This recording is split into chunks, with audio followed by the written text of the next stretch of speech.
In the quiet stillness between your thoughts, there exists a profound truth that has guided seekers for thousands of years. Imagine for a moment that within your own mind lies a sanctuary of peace so vast and boundless that no external circumstance could ever disturb it. What if I told you that according to Zen Buddhism, this sanctuary isn't something you need to create? It's something you already possess. Stay with us as we explore the ancient wisdom of Zen that teaches us how to uncover our true nature, a nature that remains undisturbed even in the midst of life's greatest storms. This sanctuary within you is not a metaphor or wishful thinking, but a living reality that countless practitioners have discovered throughout history. The great Zen master Huang Po once said that the mind is like a vast ocean and our thoughts are merely waves on its surface. No matter how turbulent the waves become, the depths of the ocean remain perfectly still and undisturbed. This is the nature of your true self, the Buddha nature that exists within every human being. The journey of Zen is not about adding something new to your life, but rather about removing the layers of confusion that prevent you from recognizing what has always been there. It is about seeing through the illusions that cause us to suffer and returning to our original face, the face we had before we were born. This concept of original face is central to Zen understanding. Before we learned language, before we developed our personality, before we took on the countless roles and identities that society gave us, there was a pure awareness, a fundamental essence that simply was. Think of a newborn child, gazing into the world with eyes unclouded by judgment, expectation, or fear.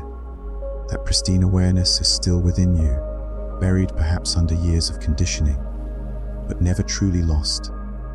The famous Zen master Linji taught that we spend our lives searching for something we already possess, like a person frantically looking for their glasses while wearing them.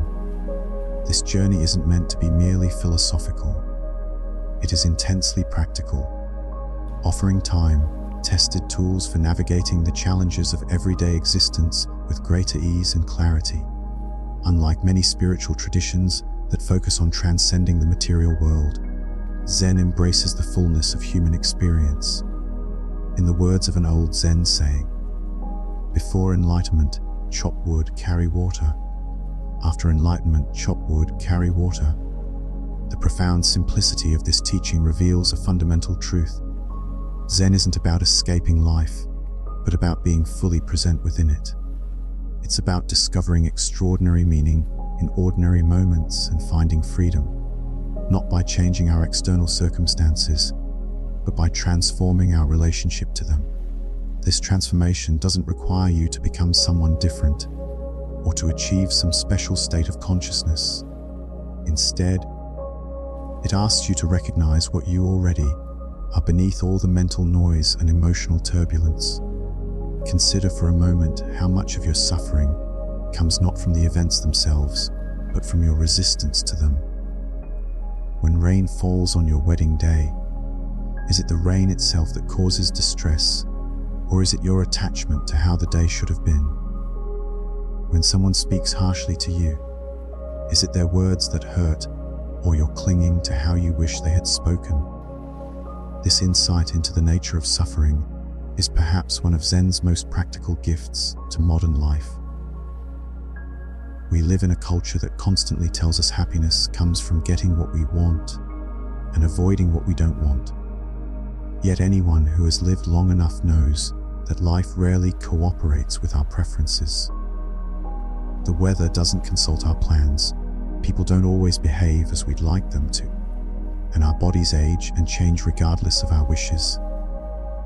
Zen teaches us that true freedom comes not from controlling these external factors, which is ultimately impossible, but from releasing our desperate grip on how things should be. This doesn't mean becoming passive or indifferent to life. Rather, it means engaging fully with whatever arises while holding our expectations lightly. Zen invites us to examine these questions deeply, not as intellectual exercises, but as gateways to genuine liberation. When you truly understand that your suffering comes from resistance rather than circumstances, you discover an incredible power. You realize that no external situation can disturb your essential peace unless you allow it to do so. The essence of Zen lies in its directness. It doesn't ask you to believe in complex philosophical systems or to adopt elaborate rituals. Instead, it points directly to your own mind as the source of both your suffering and your freedom. This directness can be both refreshing and challenging for modern practitioners. We're accustomed to complicated solutions, detailed instructions, and step-by-step programs. Zen offers something radically different, a path so simple it can seem almost too easy to be effective. Through practices like Zazen, sitting meditation, we learn to observe the mind without becoming entangled in its constant movement. We discover that thoughts arise and pass away like clouds in the sky, and that we are not those thoughts but the vast awareness in which they appear. In Zazen, we sit in stillness and simply witness whatever arises in consciousness without trying to change, fix, or improve anything. This practice gradually reveals the space between thoughts, the quiet presence that remains constant even as mental activity comes and goes. At first, this space might seem fleeting, barely noticeable between the endless stream of thoughts, worries, and plans. But with patient practice, you begin to recognize this awareness as your true home, the sanctuary that has always been there waiting for your return. This recognition doesn't require years of study or special abilities. It's available to anyone willing to sit quietly and look within with honest curiosity. The great beauty of Zen is that it meets you exactly where you are, whether you're a complete beginner or someone who has practiced meditation for decades. Your original face, your Buddha nature, your essential peace, it's all here right now, in this very moment, waiting to be recognized. The only question is whether you're ready to stop searching outside yourself and turn your attention inward to discover the treasure that has always been yours. When we truly understand the nature of our thoughts and emotions, we discover something remarkable about the way they appear and disappear in our awareness. Imagine standing by a river watching leaves float downstream. Some leaves move quickly, carried by swift currents, while others drift slowly in gentle eddies. Some get caught momentarily in branches or rocks before breaking free to continue their journey downstream. This beautiful metaphor captures exactly how Zen teaches us to observe our thoughts and feelings. We don't try to stop the river of consciousness or control which leaves appear. Instead, we learn to watch the flow without attachment, without getting swept away by every passing thought or emotion. When we cease identifying with every mental formation that crosses our mind, we begin to experience a profound shift in our relationship to life itself. This shift represents one of the most fundamental insights in Zen practice. Most people live their entire lives completely identified with their thoughts, believing that they are their thoughts. If an angry thought arises, they become an angry person. If a fearful thought appears, they transform into someone who is afraid. But through clear seeing, we recognize that thoughts are simply temporary visitors in the space of awareness. They come and go like clouds in an empty sky, leaving the sky itself completely unchanged. A Zen master once asked his disciples a question that has puzzled students for centuries. What is the sound of one hand clapping? This cone, or paradoxical riddle, isn't meant to be solved through logical analysis or clever wordplay. Instead, it serves a very specific purpose in Zen training. The cone is designed to exhaust the analytical mind, to bring our conceptual thinking to a complete standstill. When the mind that constantly categorizes, judges, and analyzes finally reaches its limits, something extraordinary can happen. In that moment of mental exhaustion, an opening appears. A gap in the endless stream of thoughts creates space for direct insight to emerge. This insight doesn't come from thinking about reality, but from directly experiencing it without the filter of concepts. In the space beyond our usual mental categories, beyond the endless chatter of the thinking mind, lies the possibility of awakening to what has always been present. This awakening isn't something we achieve or attain. It's more like recognizing something that was never actually hidden. True freedom from the Zen perspective doesn't come from controlling our environment or manipulating circumstances to get what we want. It emerges from releasing our tight grip on how we think things should be and learning to meet life exactly as it presents itself. This approach often confuses people who mistake it for passive resignation or giving up on positive change. Nothing could be further from the truth. Zen teaches us to act from a place of clarity and presence rather than from reactivity and delusion. When we're not constantly fighting against reality, we actually become far more effective in creating positive change. Consider the famous story of the farmer whose horse ran away one morning. His neighbors came to console him, shaking their heads and saying, "What terrible luck you have." The old farmer listened politely and simply replied, "Maybe." The next day, something unexpected happened. The horse returned, and it wasn't alone. It brought with it several beautiful wild horses that had been running free in the mountains. "What incredible good fortune!" exclaimed the neighbors, clearly excited by this turn of events. "Maybe," responded the farmer with the same calm demeanor. Later that week, the farmer's son decided to try taming one of the wild horses. During the training session, he was thrown from the horse and broke his leg quite badly. "How terrible," sympathized the neighbors, genuinely concerned for the young man's welfare. "Maybe," said the farmer once again. The following week brought an unexpected visit from military officials who had come to the village to draft young men into the army for an upcoming war. When they examined the farmer's son, they immediately passed him over because of his broken leg. "What amazing luck," declared the neighbors, relieved that the young man wouldn't have to go to war. "Maybe," replied the farmer with his characteristic equanimity. This story beautifully illustrates the Zen understanding that life unfolds in ways we cannot predict or control. Our judgments about what constitutes good luck or bad luck are based on extremely limited perspective and often prove to be premature. We see only a tiny fragment of the larger pattern, like trying to understand a vast tapestry by examining a single thread. By suspending these automatic judgments and remaining open to the unfolding mystery of life, we free ourselves from unnecessary suffering. We also align more deeply with reality as it actually is, rather than how we think it should be. The practice of Zazen, or sitting meditation, forms the absolute heart of Zen training.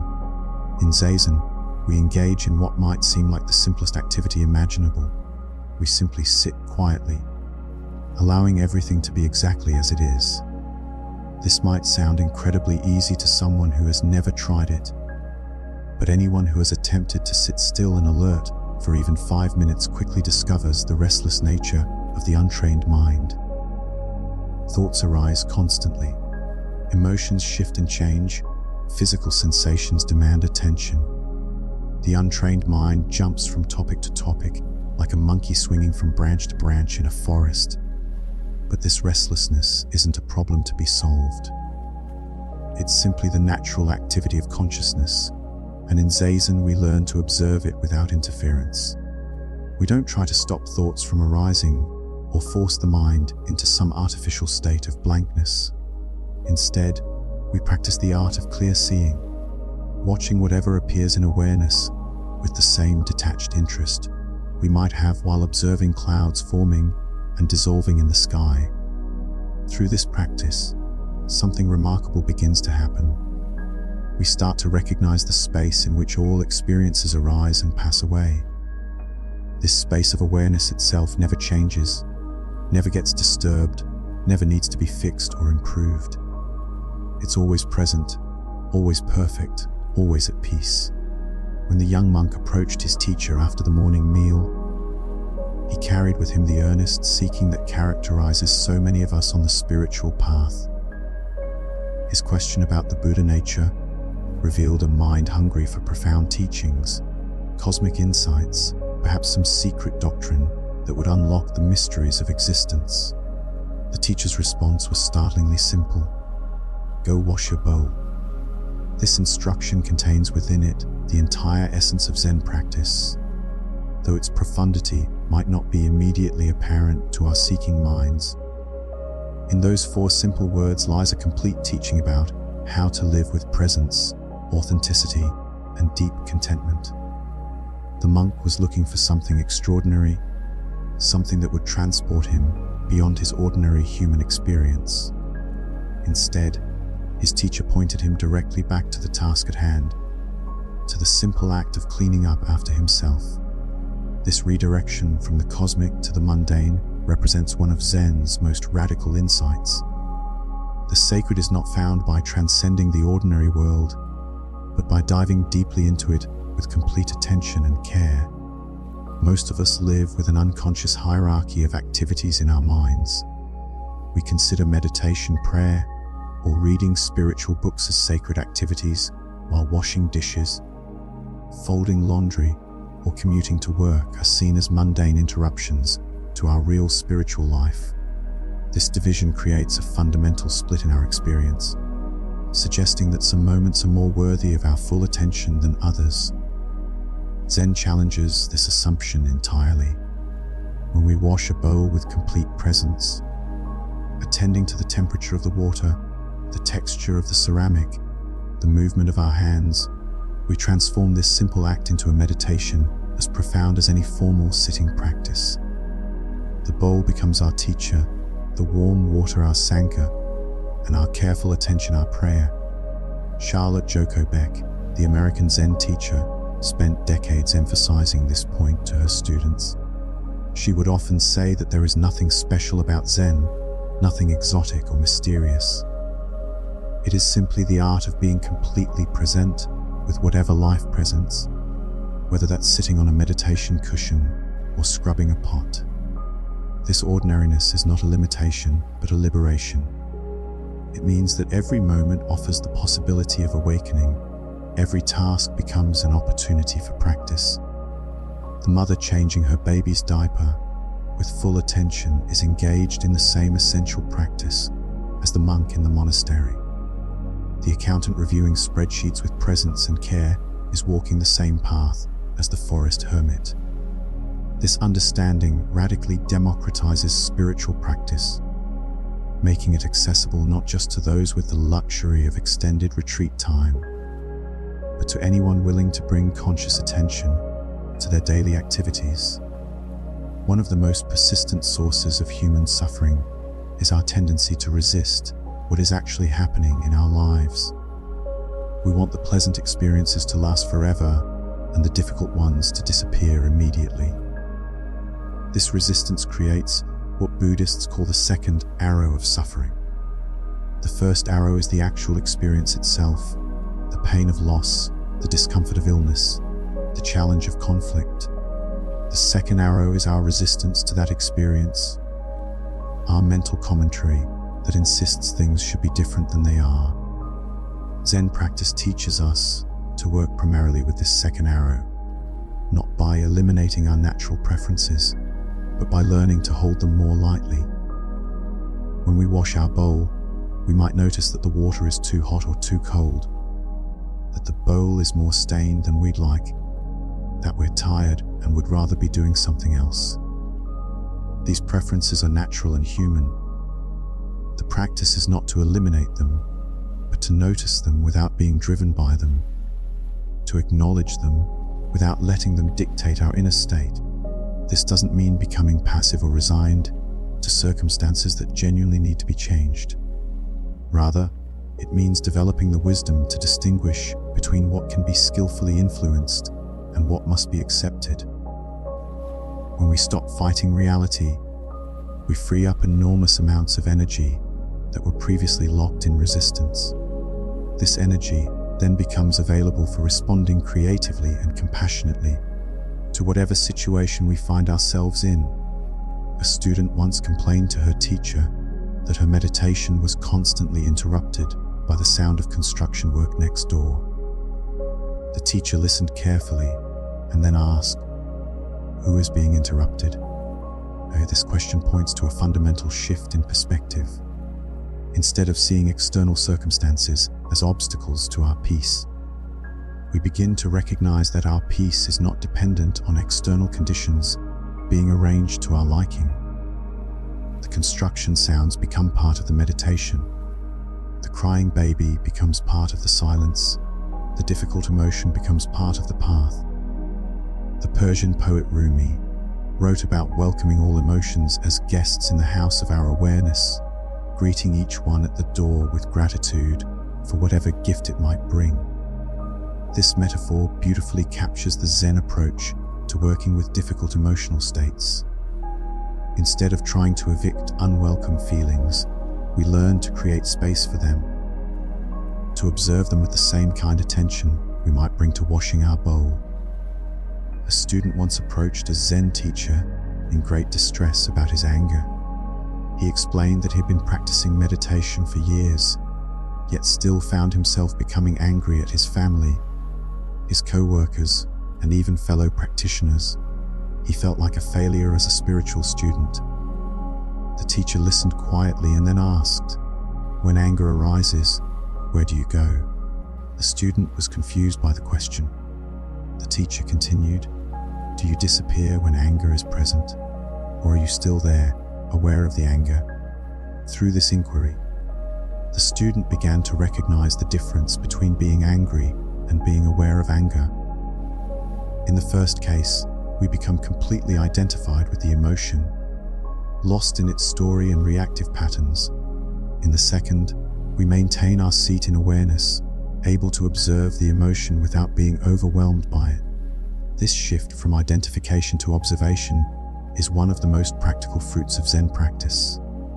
When we wash our bowl, we might notice irritation arising because the task feels tedious or because we'd rather be doing something more interesting. Instead of being carried away by this irritation or trying to suppress it, we can simply note its presence the way we might notice the temperature of the wash water. Irritation arises, exists for a while, and then passes away, just like everything else in our experience. Through this practice of gentle observation, we begin to develop what psychologists call emotional regulation, the ability to experience strong feelings without being completely reactive to them. This doesn't make us cold or detached, but rather more genuinely responsive. When we're not caught in the grip of unconscious emotional reactions, we can choose how to respond to situations based on wisdom and compassion, rather than habit and reactivity. This transformation in our relationship with emotions naturally extends to our relationships with other people. When someone is angry with us, we can remain present with their emotion without immediately becoming defensive or counter-attacking. We can listen to the pain beneath their anger, respond to their genuine needs, and maintain our own emotional equilibrium. The simple practice of washing our bowl with attention becomes training for this kind of emotional mastery, not through suppression or control, but through the development of spacious awareness that can hold all of life's experiences with equanimity. Jing, eventually merging back into the vastness from which it arose. So too with our experiences, our emotions, even our sense of self, they arise temporarily, have their moment, and pass away, all within the boundless field of awareness. This understanding transforms our relationship to suffering. When difficult emotions arise, anger, fear, grief, we can recognize them as waves in the ocean of our consciousness. We don't need to suppress them or be overwhelmed by them. We can allow them to move through us with awareness, knowing they are temporary manifestations rather than defining truths about who we are. A famous Zen story tells of a monk who asked his teacher, "It is very hot, and how shall we escape the heat?" And the teacher replied, "Why not go to the place where there is no heat?" Where the monk inquired, "Where is the place where there is no heat?" The teacher said, when heat comes, heat kills. When cold comes, cold kills. This enigmatic response points to a profound truth. Freedom isn't found by escaping uncomfortable conditions, but by meeting them completely, without adding the extra layer of resistance that turns physical discomfort into mental suffering. The teacher's words reveal something radical about our usual approach to difficulty. We spend most of our lives trying to avoid the heat of challenging experiences, seeking air conditioning for our souls. But the place where there is no heat isn't a different location. It's a different way of being present with whatever temperature life brings us. When we fully accept heat as heat, without the mental story that it shouldn't be this way, the suffering dissolves even while the sensation remains. In our daily lives, we spend enormous energy trying to arrange conditions to be just right. The perfect job, relationship, home, body. We become like interior decorators of reality, constantly rearranging the furniture of our circumstances, hoping that the next configuration will finally bring lasting satisfaction. Zen doesn't dismiss the relative importance of these things, but reminds us that true peace doesn't depend on getting everything exactly the way we want it. Rather, it comes from finding the place within that remains undisturbed regardless of external conditions, like the depths of the ocean that remain still even when the surface is tossed by storms. This inner stability isn't achieved through spiritual bypassing or emotional numbing.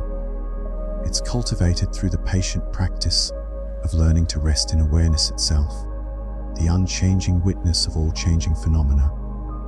Just as a movie screen remains unaffected, whether it displays scenes of joy or tragedy, our essential nature remains whole and undisturbed beneath the fluctuating content of our experience.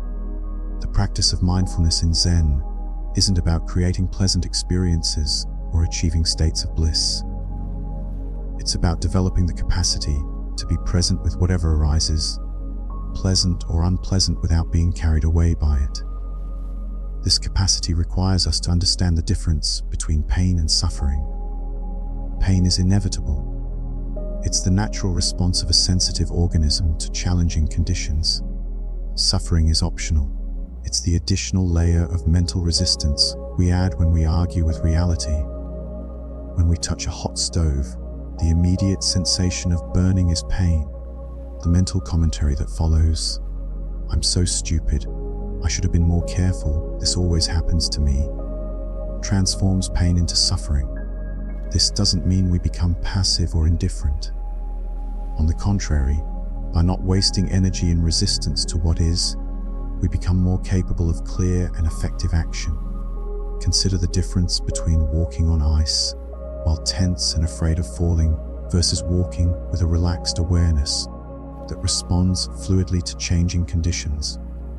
The tense walker is actually more likely to fall because their rigidity prevents them from adapting moment by moment. Their muscles are locked in anticipation of disaster, making them less responsive to the subtle shifts in balance that successful ice walking requires. Similarly, when we approach life's challenges with rigid expectations and resistance, we reduce our capacity to respond skillfully.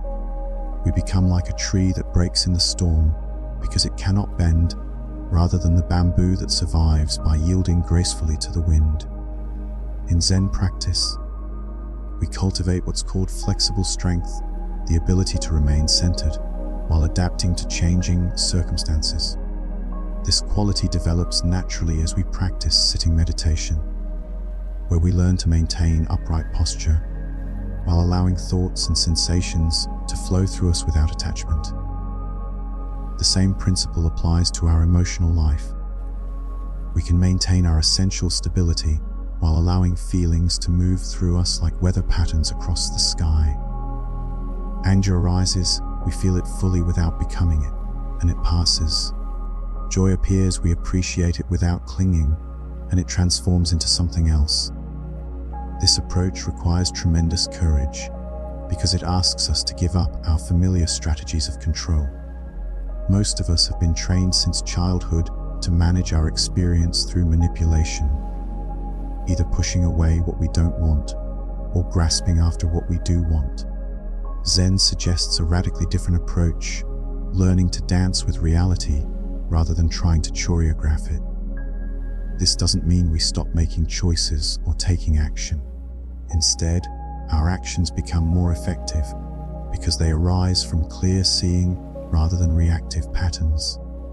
When we're not caught up in resistance to what is, we can perceive situations more accurately and respond more appropriately. We become like skilled martial artists who use the opponent's energy rather than opposing it directly. True acceptance in Zen isn't resignation or defeat. It's the recognition that fighting with reality is like arguing with the weather, ultimately futile and unnecessarily exhausting. This recognition frees up enormous amounts of energy that we can direct toward creative and compassionate action. When we stop wasting energy on what we cannot change, we discover surprising resources for engaging with what we can influence. The mother dealing with her child's tantrum, who stops trying to make the child stop crying and instead offers patient presence, often finds that the storm passes more quickly. The employee facing unexpected criticism, who listens without defending, often discovers valuable feedback hidden within the harsh delivery. The person receiving a difficult medical diagnosis, who allows themselves to feel the full impact without immediately jumping into denial or catastrophic thinking, often finds unexpected strength and clarity for the journey ahead. This kind of acceptance isn't passive, it's actively receptive. It's the difference between a closed fist that cannot receive anything and an open hand that can both give and receive freely. When we practice this quality of open receptivity, life begins to teach us directly. We discover that every situation, no matter how challenging, contains some gift of wisdom or opportunity for growth. The very experiences we've been avoiding often turn out to be our greatest teachers, offering lessons that no book or teacher could provide. This is the art of clear seeing, learning to perceive reality without the distorting filters of our preferences and aversions. When we see clearly, we can respond wisely, and our lives become expressions of compassionate intelligence rather than reactive patterns. The cultivation of present awareness forms the very heart of Zen practice, yet it remains one of the most misunderstood aspects of spiritual development.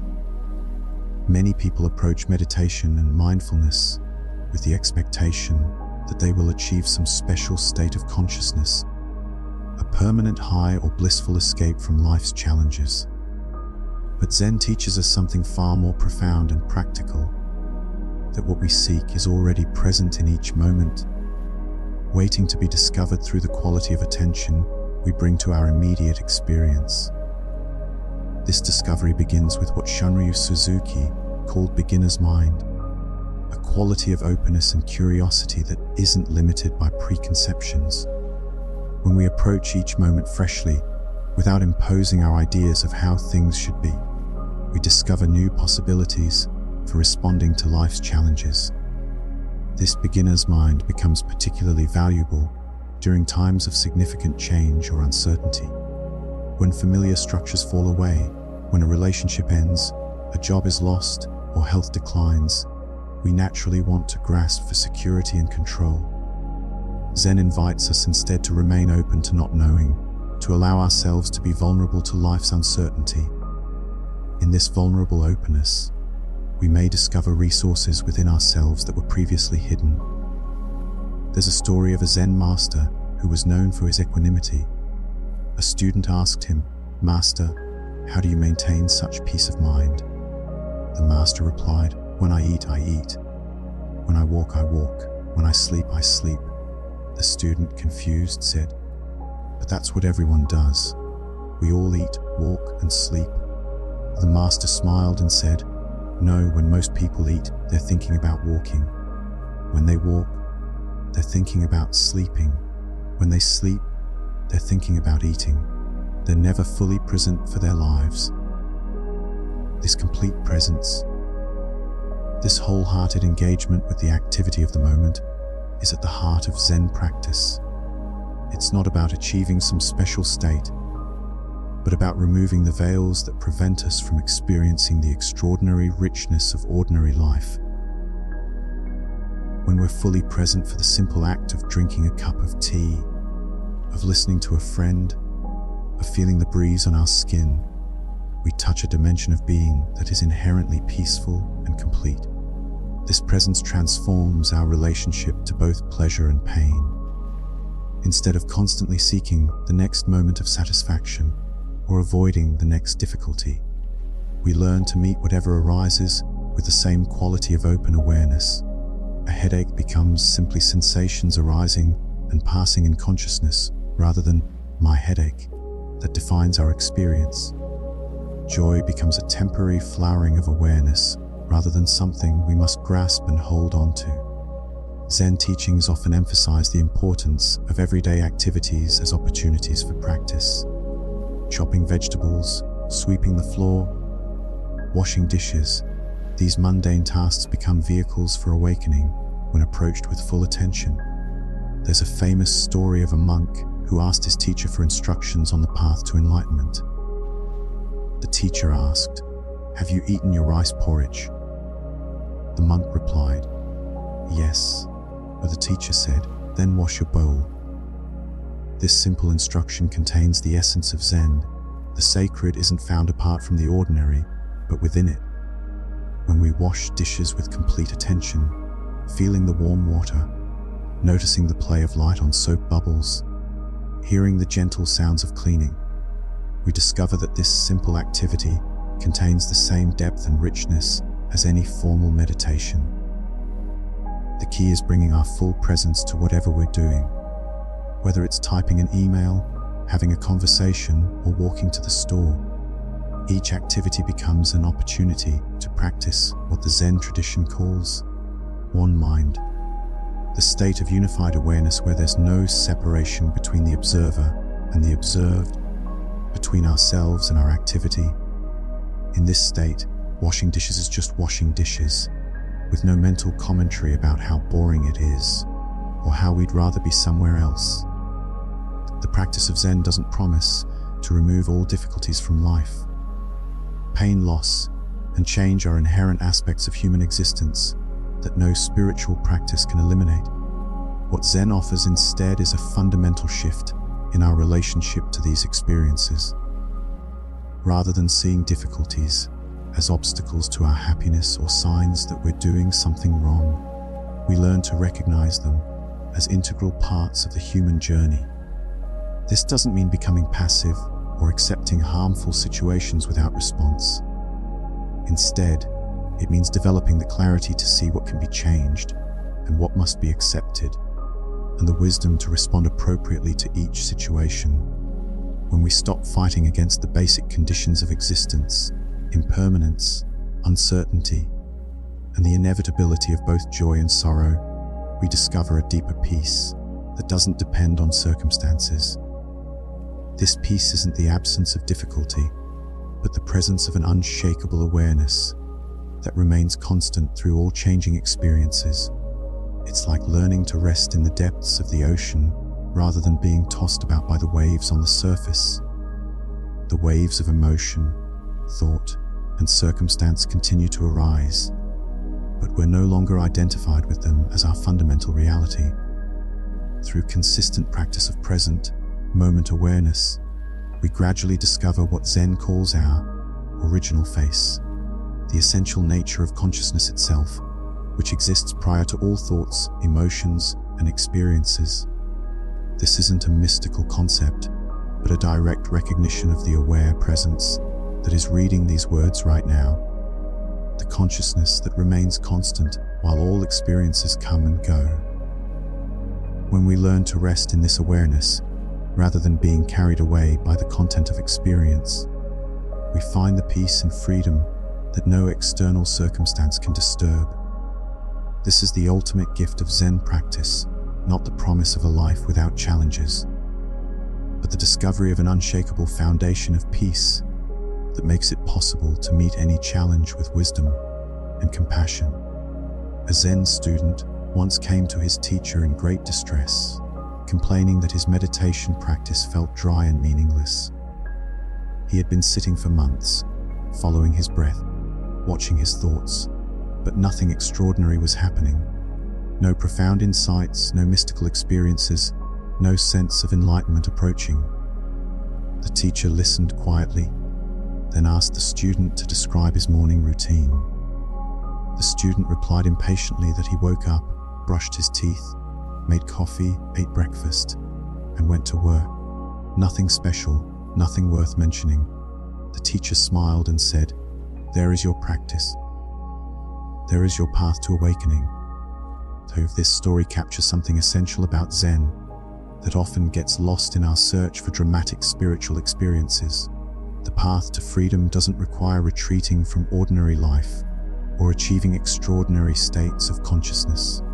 Instead, it involves bringing complete attention and presence to the simple activities that make up our daily existence. When we approach everyday activities with full presence, something remarkable happens. The mundane reveals itself as sacred, not because we've added anything to it, but because we've stopped filtering it through our habitual inattention. Consider the simple act of drinking a cup of tea. Most of the time, we drink while reading, talking, thinking about our to-do list, or scrolling through our phones. We consume the tea without really tasting it, feeling its warmth, or appreciating the moment of pause it offers. But when we bring complete attention to this simple act, when we feel the weight of the cup in our hands, notice the steam rising, taste the subtle flavors on our tongue, and feel the warmth spreading through our body, the experience transforms. We're no longer just consuming a beverage, we're participating in a small ceremony of presence. The tea hasn't changed, but our relationship to it has been revolutionized. This same transformation is available in every ordinary activity. Walking from one room to another becomes an opportunity to feel our feet touching the ground, to notice the rhythm of our movement, to appreciate the miracle of balance and coordination that allows us to move through space. Washing dishes becomes a meditation on the feeling of warm water, the slipperiness of soap, the satisfaction of transforming something dirty into something clean. Even breathing, something we do automatically thousands of times each day, becomes a gateway to presence when we occasionally pause to notice the gentle rise and fall of our chest, the cool air entering our nostrils, the slight pause between inhale and exhale. The Zen master Thich Nhat Hanh taught that washing dishes is not only a way to clean dishes, but also a way to live fully in each moment. When we wash dishes just to get them clean so we can move on to the next task, we're not washing dishes at all. We're rushing through our life, treating the present moment as an obstacle to overcome rather than a gift to receive. One of the most misunderstood aspects of Zen practice is the concept of effortless effort, known in Taoism as Wu Wei or non-doing. This doesn't mean becoming passive or lazy, but rather learning to work with natural forces instead of against them. Think about the difference between trying to fall asleep and allowing sleep to come. When we lie in bed desperately trying to force ourselves to sleep, tossing and turning, checking the clock, worrying about how tired we'll be tomorrow, sleep becomes elusive. The harder we try, the more awake we become. But when we create the right conditions, darkening the room, relaxing our body, letting go of the day's concerns, and then simply rest without trying to make anything happen, sleep often arrives naturally. This same principle applies to many areas of life. Creative insights rarely come when we're straining to think of solutions, but often arise when we step back from the problem and allow our mind to rest. The perfect word we're searching for appears not through mental effort, but in a moment of relaxed attention. Conversations flow most naturally when we're not trying to impress or control the direction, but when we're genuinely listening and responding authentically. Even in physical activities, we often perform best when we're not overthinking every movement, but allowing our body's natural intelligence to guide us. Athletes speak of being in the zone, a state where effort and ease combine, where they're fully engaged yet not forcing, completely focused yet relaxed. This is Wu Wei in action, the art of doing by not doing, of achieving through non-striving. Shunryu Suzuki often spoke about the difference between small mind and big mind. Small mind is our ordinary thinking consciousness, caught up in preferences, judgments, fears, and desires. It sees the world through the narrow lens of personal concern, dividing everything into categories of good and bad, mine and theirs, success and failure. Big mind is our natural awareness, spacious and accepting, able to hold all experiences without being overwhelmed by any of them. The goal isn't to destroy small mind, which would be impossible and unnecessary, but to recognize that we are not limited to its perspective. When we identify completely with small mind, we suffer because we take its limited viewpoint to be the whole truth.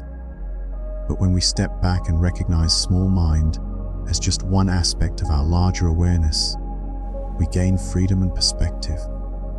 This stepping back happens through gentle attention rather than forceful effort.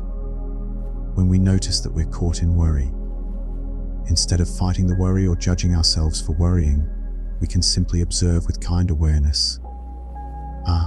Worrying is happening. How interesting.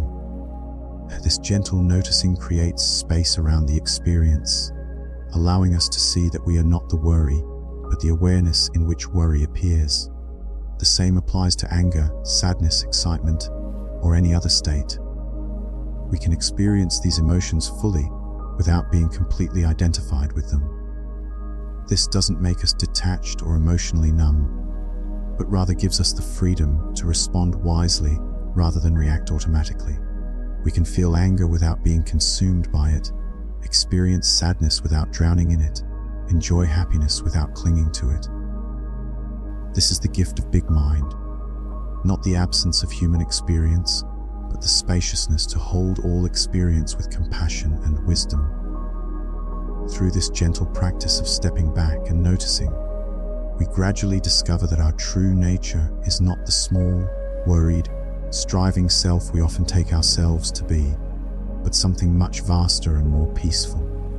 We are the sky in which all weather passes, the ocean in which all waves rise and fall, the awareness in which all experiences come and go.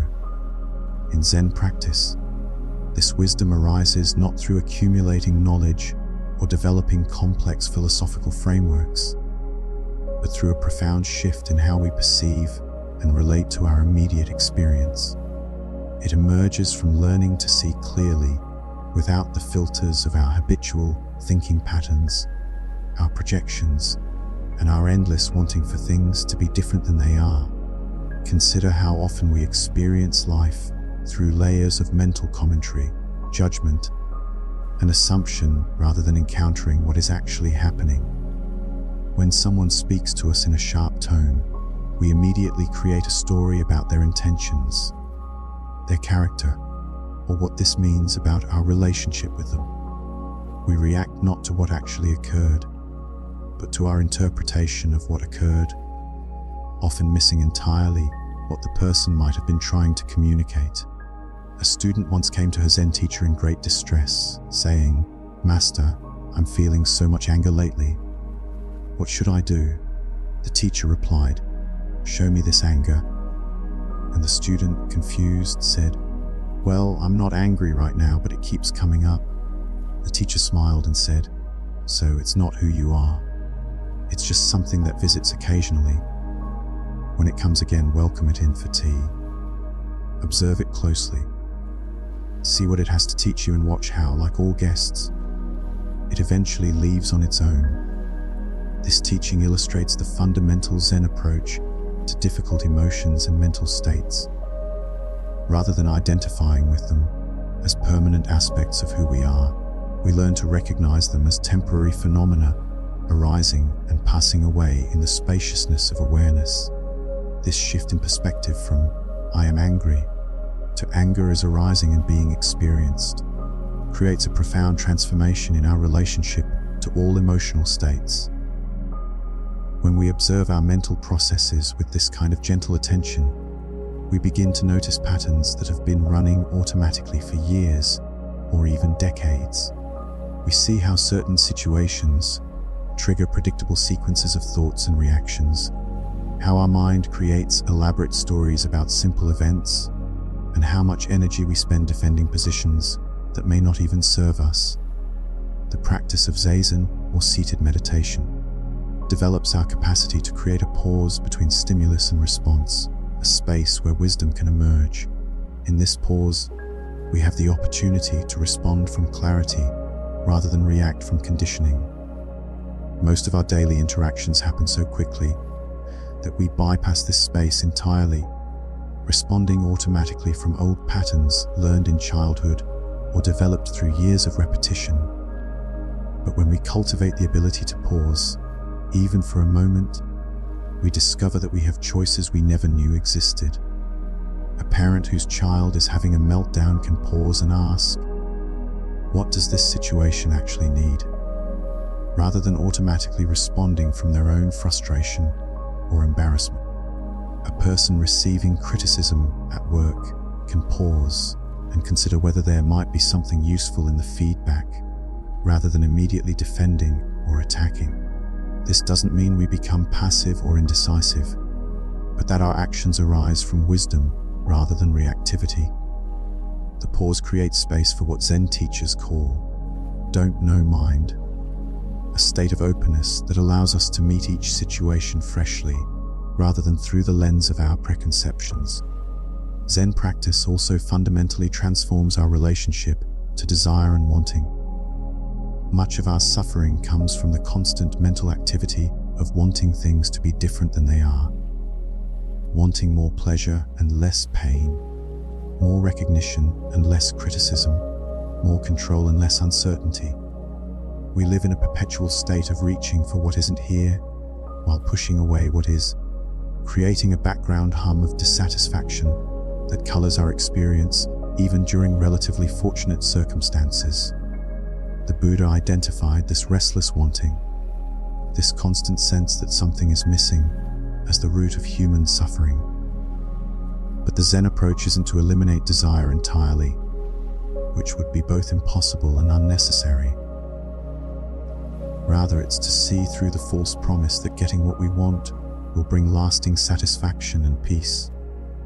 When we observe our desires closely, we notice that even when we obtain exactly what we thought we wanted, the satisfaction is often brief before a new wanting arises to take its place.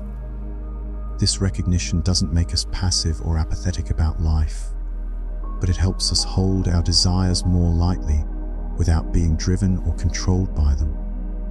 We can work toward goals and enjoy pleasures without the desperate quality that comes from believing our happiness depends on specific outcomes. There's a famous Zen story that perfectly illustrates this approach to life's inevitable difficulties and uncertainties. A monk was being chased by a tiger through the forest. When he came to the edge of a cliff, he saw a vine growing over the edge and quickly climbed down it to escape the pursuing tiger. As he hung there catching his breath, he looked down and saw another tiger waiting at the bottom of the cliff. To make matters even worse, he noticed two mice, one white and one black, representing day and night, beginning to gnaw at the vine from which his life depended. In this seemingly hopeless situation, suspended between two tigers with his lifeline being slowly destroyed, the monk noticed a wild strawberry growing on the cliff face within reach. He picked it, put it in his mouth, and exclaimed with genuine delight, "How sweet!" This story beautifully captures the essence of Zen wisdom, the ability to fully appreciate the sweetness of the present moment, even while acknowledging life's inherent dangers and uncertainties. The tigers represent the various threats and difficulties we all face, while the mice symbolize the passage of time that gradually shortens all our lives. Yet even in the midst of this precarious existence, there is always something to appreciate. some sweetness available right now that doesn't depend on resolving all our problems or eliminating all sources of danger. This isn't about ignoring reality or pretending that difficulties don't exist, but about discovering that our capacity for peace and appreciation doesn't depend on having perfect circumstances. When we stop waiting for life to meet our conditions for happiness, we discover that happiness was available all along, hidden not in getting what we want, but in fully receiving what is already here. This mental freedom doesn't come from acquiring more knowledge or achieving some special state, but from releasing our grip on the need to have everything figured out. In Zen, there's a famous saying that captures this perfectly. If you meet the Buddha on the road, kill him. This shocking statement isn't advocating violence, but pointing to something profound about spiritual maturity. The moment we turn even the Buddha into a fixed concept or external authority that we must follow, we've missed the point entirely. True awakening means not clinging to any teaching, no matter how profound, as the final answer. It means using spiritual concepts as stepping stones rather than destinations, always remaining free to move beyond them when they no longer serve our understanding. Many spiritual seekers fall into what we might call spiritual materialism, collecting teachings and practices like trophies, using them to build a more sophisticated spiritual identity. But authentic practice invites us to hold even our most cherished beliefs lightly, recognizing that any concept we can grasp is necessarily limited compared to the living reality it attempts to describe. This doesn't mean becoming cynical or dismissive of spiritual teachings, but rather approaching them with what Zen calls beginner's mind, fresh and open, without the burden of preconceptions. When we cling too tightly to any spiritual system, we risk turning it into another prison, another way of avoiding direct encounter with life, as it actually unfolds moment by moment. The freedom that Zen points toward is the freedom to meet each situation with fresh eyes, unencumbered by the weight of what we think we know. This includes our ideas about ourselves, about others, about how life should unfold, and yes, even about what enlightenment means. There's a classic Zen koan that asks, "What was your original face before your mother and father were born?" This isn't asking about some past life or metaphysical speculation, but pointing directly to what you are beneath all the layers of conditioning, identity, and learned responses. Your original face is not something you need to achieve or become. It's what you already are when you stop trying to be someone else. Most of us spend our lives wearing masks, playing roles that we think will make us acceptable or successful or lovable. We become so identified with these personas that we forget they're just costumes, temporary outfits we've put on for various occasions.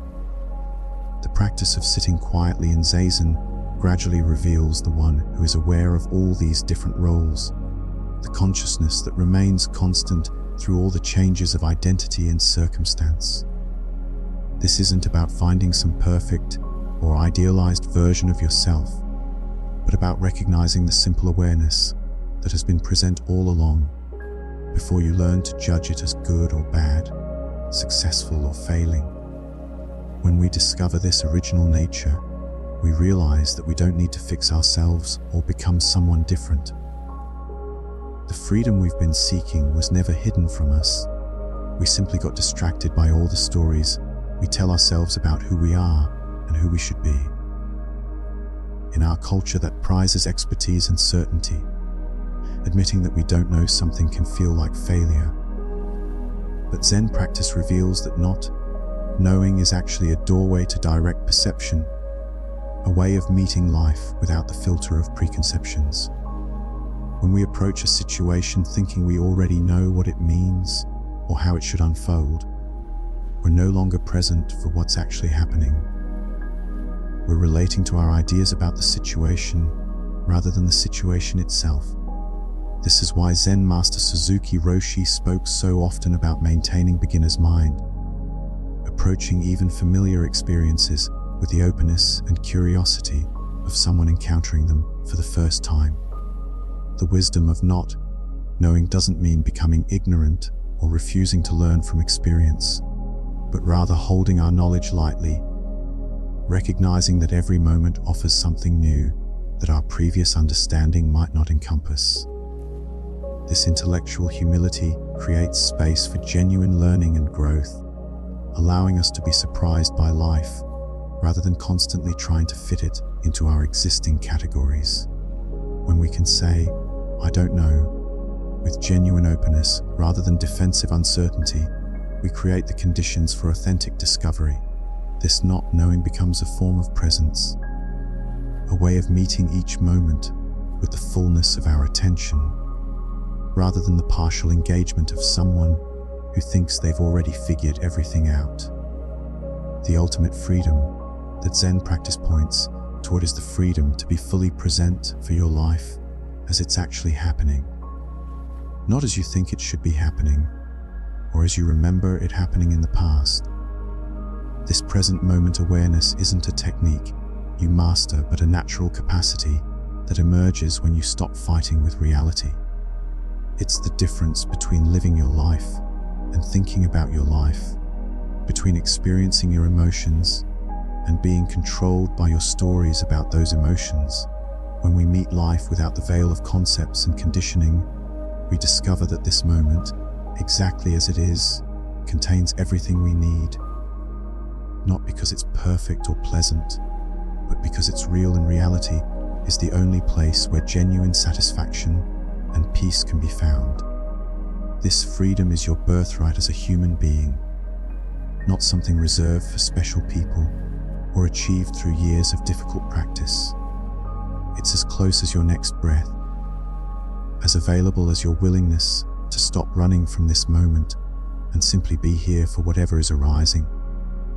The journey of Zen awakening doesn't end with a moment of enlightenment, but begins there.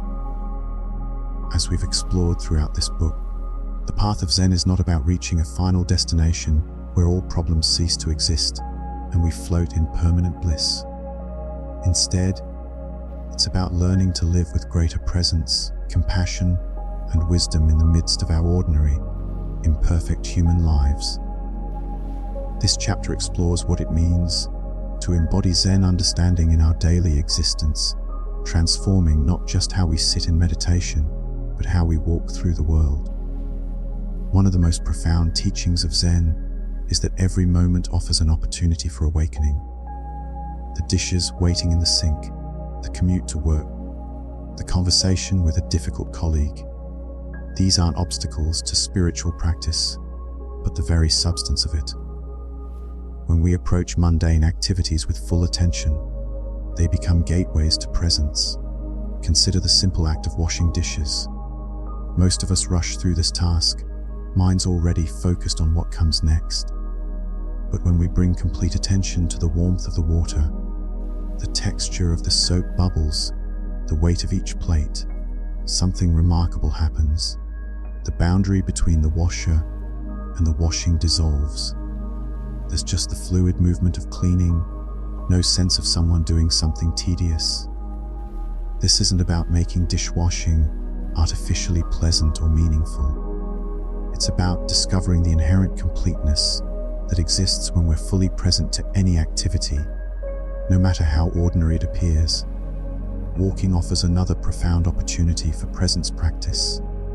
Instead of using walking time to plan, worry, or escape into mental chatter, we can feel our feet touching the ground with each step. We can notice the rhythm of our breathing, the movement of air against our skin, the constantly changing landscape of sounds around us. This kind of embodied awareness transforms walking from mere transportation into a form of moving meditation. Even waiting, something our culture has trained us to see as wasted time, becomes an opportunity for presence. When we're stuck in traffic or standing in line, instead of immediately reaching for our phone or letting frustration build, we can use these moments to return to our breath, to feel our body, to simply be present without needing anything to be different.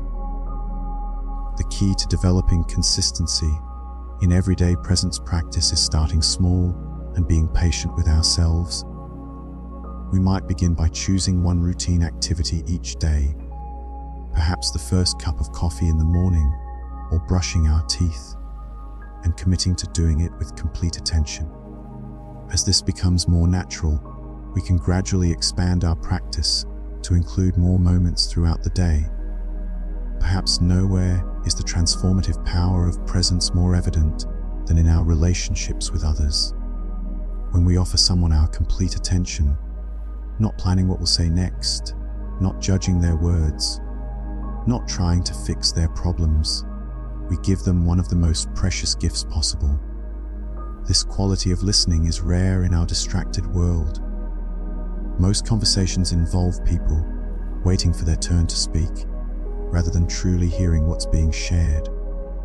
But when we listen with our whole being, creating space for another person's experience without immediately overlaying our own interpretations or solutions, something magical happens. The other person feels genuinely seen and heard, often for the first time in a long while. There's a Zen teaching that suggests we should interact with each person as if they might die in 3 years. This isn't meant to be morbid, but to cultivate a sense of preciousness about each encounter. When we truly understand the temporary nature of all relationships, we naturally become more present, more appreciative, more willing to let go of petty grievances and connect with what's essential. This practice transforms not just how others feel in our presence, but how we experience relationships. Instead of constantly evaluating whether people are meeting our expectations or serving our needs, we begin to appreciate them for who they are in this moment. We start to see past our projections and assumptions to the unique human being in front of us. Active listening involves more than just hearing words. It means paying attention to tone, body language, and the emotions beneath the surface of what's being said. It means asking questions that help people explore their own experience rather than steering conversations toward our own interests. Most importantly, it means being comfortable with silence, allowing space for deeper truths to emerge. When we practice presence in relationships, we often discover that many of our interpersonal difficulties stem from our own mental commentary rather than actual problems with other people. We realize how much energy we waste trying to change others instead of simply accepting them as they are. This doesn't mean becoming passive or failing to maintain healthy boundaries. Rather, it means responding from a place of clarity and compassion rather than reactivity and judgment. One of the most challenging aspects of living an awakened life is learning to be present with difficulty without immediately trying to escape or fix it. Our cultural conditioning teaches us that pain is a problem to be solved, discomfort is a signal that something is wrong, and negative emotions should be avoided or quickly transformed into positive ones. Zen offers a radically different approach. Instead of running from suffering, we learn to turn toward it with kind attention. This doesn't mean wallowing in pain or making ourselves miserable. It means recognizing that resistance to difficult experiences often creates more suffering than the experiences themselves. When we can sit with sadness without trying to cheer ourselves up, with anger without immediately acting on it, with fear without letting it control our choices, we discover something remarkable. These emotions, when met with presence and compassion, naturally move through us like weather systems moving through the sky. They arise, intensify, and eventually pass away without needing our intervention. This approach applies not only to our own difficulties, but to how we respond when others are suffering. Our instinct is often to try to make people feel better, to offer solutions, or to minimize their pain with phrases like, "Everything happens for a reason," or "At least it's not worse." But presence offers something far more healing. When we can simply be with someone in their difficulty without trying to change their experience, we offer them the profound gift of not being alone in their pain. Sometimes the most compassionate thing we can do is sit quietly with someone who is grieving, offering our steady presence without words. Other times it means listening to someone's anger without taking it personally or trying to talk them out of it. This kind of presence requires us to tolerate our own discomfort with others' pain, to resist the urge to fix or rescue, and to trust in people's inherent capacity to work through their difficulties. The practice of sitting with suffering also teaches us the important distinction between pain and suffering. Pain is inevitable in human life, the pain of loss, illness, disappointment, and change. Suffering is what we add to pain through our resistance, our stories about what the pain means, and our attempts to avoid or control it. When we can experience pain without the additional layer of suffering, we discover that even difficult experiences can be met with a kind of grace. Understanding that suffering is universal rather than personal transforms our relationship to our own difficulties. There's a famous Buddhist teaching story about a woman who lost her child and went to the Buddha asking for medicine to bring the child back to life. The Buddha told her he could help, but first she needed to bring him a mustard seed from a house where no one had ever died. The woman went from house to house, and in each one she heard stories of loss and grief. She realized that death and suffering touch every family, every life. This recognition didn't diminish her grief, but it helped her understand that her pain was part of the shared human experience, rather than evidence of personal failure or cosmic unfairness. When we recognize suffering as universal, several important shifts occur. First, we stop taking our difficulties so personally. Instead of asking, "Why is this happening to me?" we can ask, "How can I meet this experience with grace?" Second, we develop genuine compassion for others because we understand that everyone is struggling with something, even if it's not visible on the surface. Third, we find connection through our shared vulnerability rather than trying to present a perfect facade to the world. This understanding doesn't make us passive in the face of difficulties that can be changed. Rather, it helps us distinguish between what's within our control and what isn't, allowing us to direct our energy more wisely. We can work to address injustice, heal illness, and improve conditions while simultaneously accepting the reality of what we cannot change.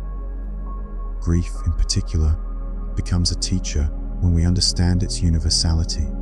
Instead of seeing grief as something to get over or work through as quickly as possible, we can recognize it as love with nowhere to go.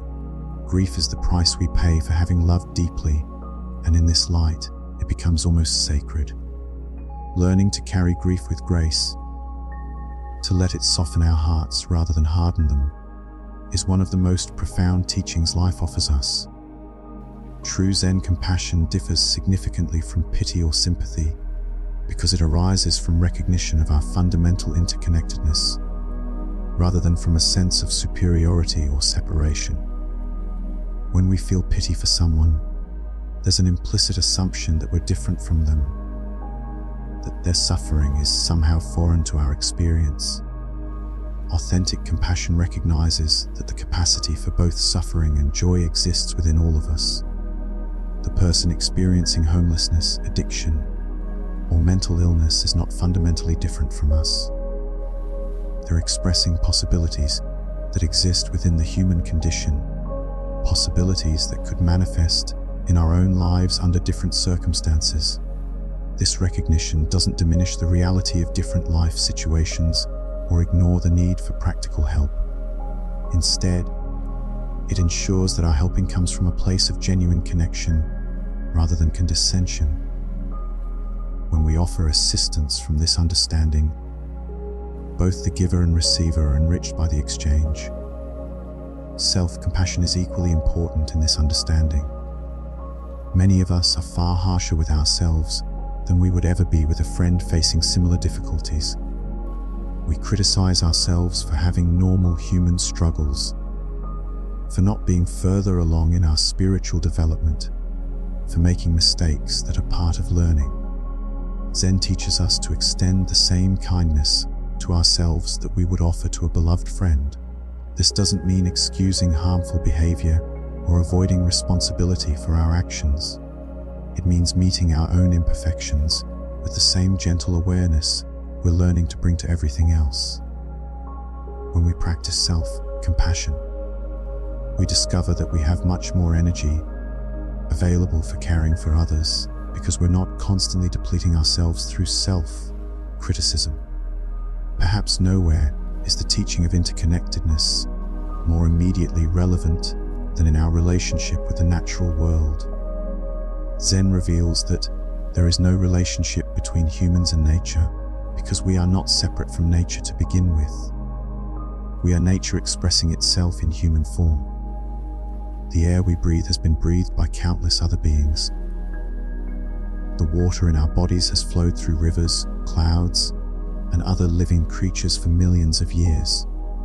The elements that make up our physical form were forged in ancient stars. When we truly understand this biological interconnection, environmental issues stop being abstract problems out there and become immediate personal concerns. The health of the soil becomes our health. The purity of the water becomes our purity. The stability of the climate becomes our stability. This understanding naturally leads to more mindful consumption, not from guilt or obligation, but from the recognition that caring for the earth is caring for ourselves. We begin to see the connections between our daily choices and their impact on the larger web of life. This doesn't require becoming an environmental activist, though it might inspire that direction. It simply means making choices from awareness rather than unconscious habit. Living this ecological understanding also means finding ways to maintain connection with the natural world even in urban environments. This might involve cultivating plants, spending time in parks, or simply paying attention to the sky, the weather, and the changing seasons. It means recognizing that the same life force that moves through forests and oceans moves through us. As we conclude this exploration of living the awakened life, it's important to remember that this is not a destination we reach, but a way of being we cultivate moment by moment. Some days will be more present, more compassionate, more aware of our interconnection with all life. Other days will fall back into old patterns of reactivity, separation, and unconsciousness. This is not failure, but simply part of the human journey. The invitation of Zen is not to become perfect, but to become more awake, more kind, more connected to the profound mystery of existence. Each moment offers a fresh opportunity to begin again, to return to presence, to remember who we really are beneath all the stories and identities we carry. In this remembering, we discover that the awakened life is not something we achieve, but something we are, waiting to be recognized and expressed through our unique human experience. The ancient Zen masters understood something profound about human nature. We spend most of our lives rushing toward an imagined future or dwelling in memories of the past, missing the only moment where life actually unfolds. This tendency toward mental time travel isn't just a minor inconvenience. It's the root of much of our suffering and dissatisfaction. When we're constantly elsewhere in our minds, we miss the richness of direct experience that's available right now.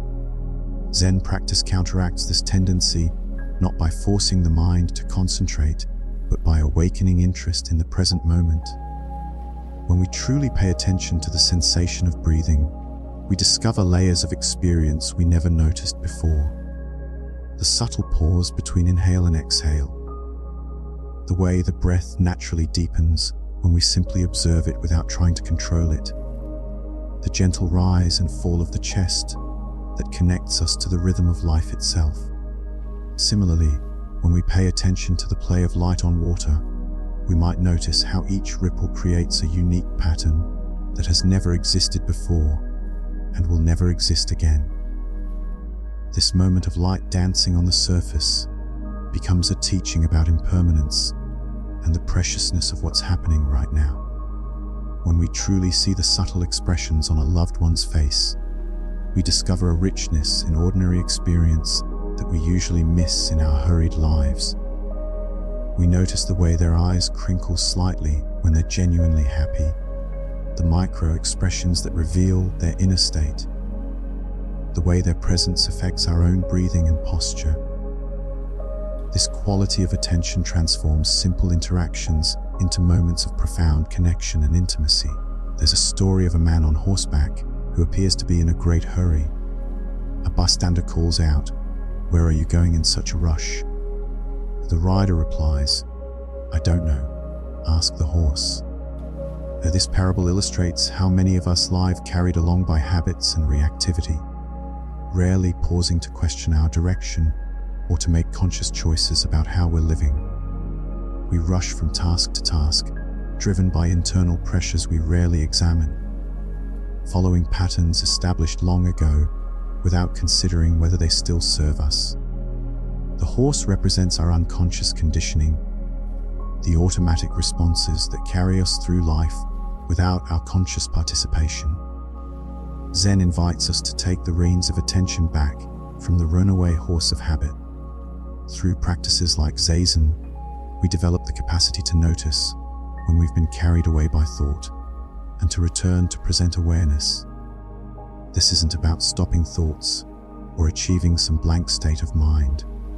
Instead, it's about developing a different relationship with thinking, one where we can observe the flow of thoughts without being swept away by every mental current. This doesn't happen through force or strain, but through the gentle yet persistent practice of noticing and returning thousands of times with patience and kindness toward ourselves when we get lost. Each time we notice we've drifted into mental commentary or future planning and gently return attention to the breath or the body, we're strengthening our capacity for presence. It's like developing a muscle through repeated use, except this muscle is our awareness itself. This quality of attention isn't just about personal peace, but affects how we move through the world and interact with others. When we're fully present with another person, we offer them the rare gift of being truly seen and heard. In our distracted culture, most conversations happen on the surface level, with people waiting for their turn to speak, rather than truly listening to what's being shared. But when we bring the quality of attention cultivated in Zen practice to our relationships, something magical happens. The other person feels the difference immediately. They sense that they have our complete attention, that we're not mentally preparing our response or checking our phones or thinking about what we need to do later. This creates a space where deeper communication becomes possible, where people feel safe to share what's really going on beneath the social pleasantries. When we're fully engaged in our work, whatever it might be, we bring care and excellence to our actions rather than hurrying through them to get to something else. The Zen approach to work is beautifully captured in the saying, "Before enlightenment, chop wood, carry water. After enlightenment, chop wood, carry water." The activities remain the same, but the quality of attention we bring to them is transformed.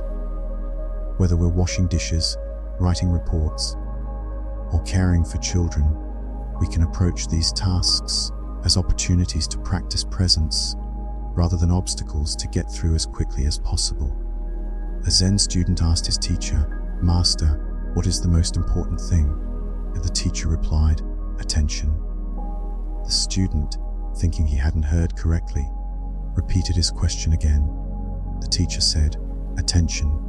Somewhat irritated, the student asked, "I understand that attention is important, but what is the most important thing?"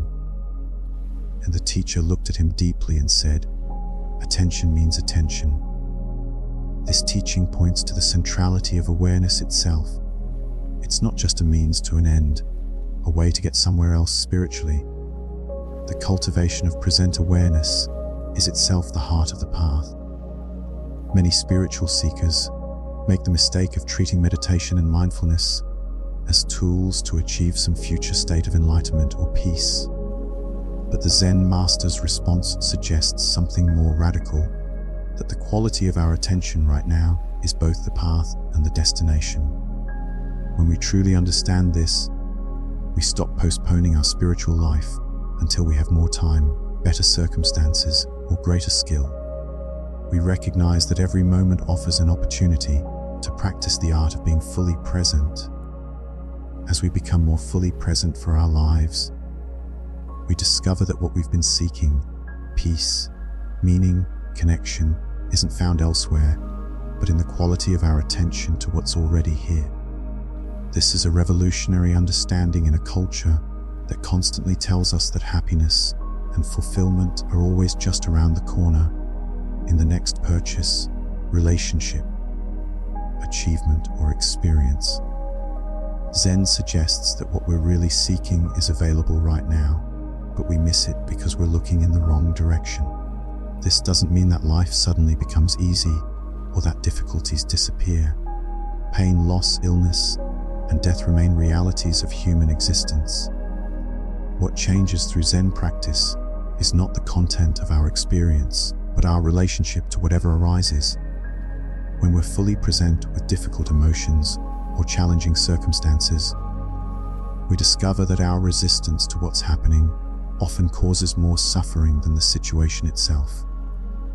The Buddhist teaching of the 2 arrows illustrates this beautifully. The first arrow is the inevitable pain that comes with being human, the losses, disappointments, and physical discomforts that are part of life. The second arrow is our resistance to the first arrow, our stories about why this shouldn't be happening, our attempts to escape or numb ourselves, our anger at the unfairness of it all. While we can't avoid the first arrow, we can learn to recognize and release the second arrow through the practice of present moment awareness. When we meet pain with presence rather than resistance, we often discover that we're more resilient than we imagined. We find that we can hold space for difficult experiences without being overwhelmed by them. This isn't about becoming passive or resigned, but about responding to challenges from a place of clarity and groundedness rather than reactive panic. The practice of attention that begins on the meditation cushion gradually permeates every aspect of our lives, transforming not just how we sit in silence, but how we navigate the full spectrum of human experience.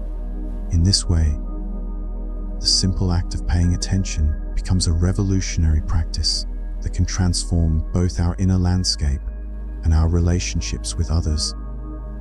The credness of everyday life is reflected in the Zen understanding that no moment is more sacred than any other, no activity more spiritual than the rest. This profound recognition transforms how we approach the most ordinary aspects of our daily existence. When we truly understand that washing dishes can be as meaningful as sitting in meditation, that folding laundry can be as sacred as chanting sutras, we begin to see that the entire fabric of our lives becomes our spiritual practice. Consider the simple act of making tea, a practice elevated to high art in Japanese Zen culture. The tea ceremony, or chado, demonstrates how complete attention to simple movements can transform an ordinary activity into a meditation. Each gesture is performed with deliberate awareness, from the placement of the tea bowl to the whisking of the matcha powder. The practitioner is fully present with each step, not rushing toward the finished cup, but finding meaning in every moment of the process. This same quality of attention can be brought to any daily activity.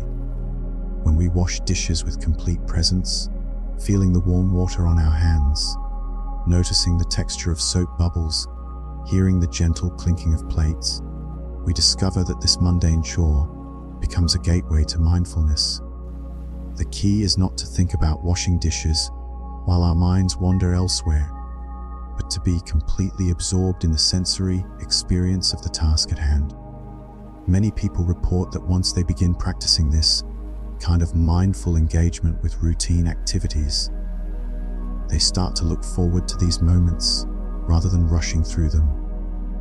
The morning ritual of making coffee becomes a meditation on patience and attention. The evening practice of preparing dinner transforms into an opportunity for creativity and presence. Even activities we typically consider tedious, like cleaning or organizing, can become sources of satisfaction and peace when approached with this quality of awareness. When we cultivate presence in our daily activities, the effects extend far beyond our personal experience. Our quality of awareness creates an energetic field that influences everyone around us. Think about the difference between interacting with someone who is distracted, rushing, and mentally elsewhere, versus someone who is fully present and attentive. The present person makes us feel seen, heard, and valued, even in brief encounters. Their presence invites us to slow down and become more present ourselves. This is the contagious nature of consciousness. When we bring mindful attention to our interactions with family members, co-workers, or even strangers in the grocery store, we offer them the gift of our presence. A Zen teaching story illustrates this beautifully. A student complained to his master that he kept losing his focus during daily activities, his mind constantly wandering to worries and plans. The master gave him a simple instruction: to carry a cup of water filled to the brim as he went about his daily tasks. If he spilled even a drop, he was to start over. After a week of this practice, the student returned with a new understanding. He had discovered that maintaining such careful attention to the cup required him to be completely present with each step, each movement. His mind had no room for wandering when his full attention was required for the task at hand. The master then revealed the deeper teaching that we should approach all activities with this same quality of careful, complete attention. Zen master Shunryu Suzuki taught that when we find ourselves caught in difficult situations, overwhelmed by complexity and competing demands, we should ask ourselves one simple question: what is the most important thing right now? This practice helps us step back from the swirling details and reconnect with what truly matters. Often, when we're stressed and reactive, we lose perspective and treat every demand as equally urgent. The practice of identifying the most important thing helps us distinguish between what is truly essential and what is merely noise. Sometimes the most important thing is taking a few conscious breaths to center ourselves. Sometimes it's listening deeply to a friend who needs support. Sometimes it's completing a work project with care and attention rather than rushing through it. The answer changes depending on the circumstances, but the practice of asking the question consistently helps us navigate life from a place of wisdom rather than reactivity. A famous Zen story captures this teaching perfectly. A monk was being chased by a tiger and fell off a cliff, but managed to grab a vine halfway down. Looking up, he saw the tiger waiting above. Looking down, he saw another tiger prowling below. Then he noticed two mice beginning to gnaw through the vine. In that moment of complete danger, he spotted a wild strawberry growing from the cliff face. He picked it and ate it, and it was the sweetest thing he had ever tasted. This story isn't about denial or ignoring real dangers. Instead, it points to the possibility of being completely present with whatever is arising, even in the midst of difficulty.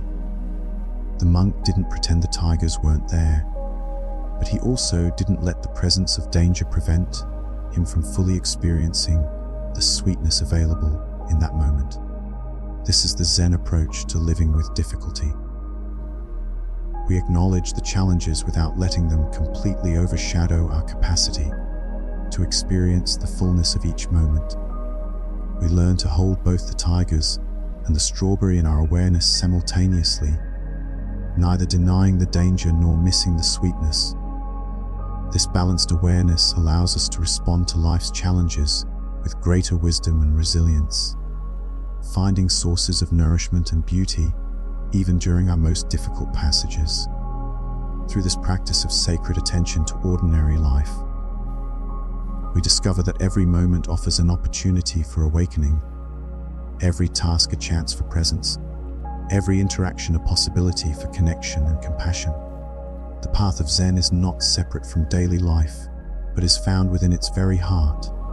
The Zen master's words cut through decades of psychological conditioning like a sharp blade through silk. If anger were your true nature, it would be present all the time, like your nose or your eyes. This simple statement reveals one of Buddhism's most profound insights about the nature of mind and identity. We spend so much of our lives convinced that our thoughts and emotions define who we are, yet a moment's honest observation reveals their temporary nature. The anger that feels so solid and permanent in one moment dissolves completely in the next, replaced perhaps by contentment, curiosity, or simple awareness of breathing. Zen teachings often use the metaphor of sky and clouds to illustrate this fundamental distinction between our essential awareness and the passing phenomena of thoughts and emotions. The clouds may be dramatic, towering thunderheads of rage, gentle wisps of contentment, or dark storms of grief, but they never damage or alter the sky itself. The sky remains vast, open, and unchanging regardless of what weather patterns move through it. Similarly, our deepest nature, what Zen calls our original face, remains constant while experiences arise and pass away.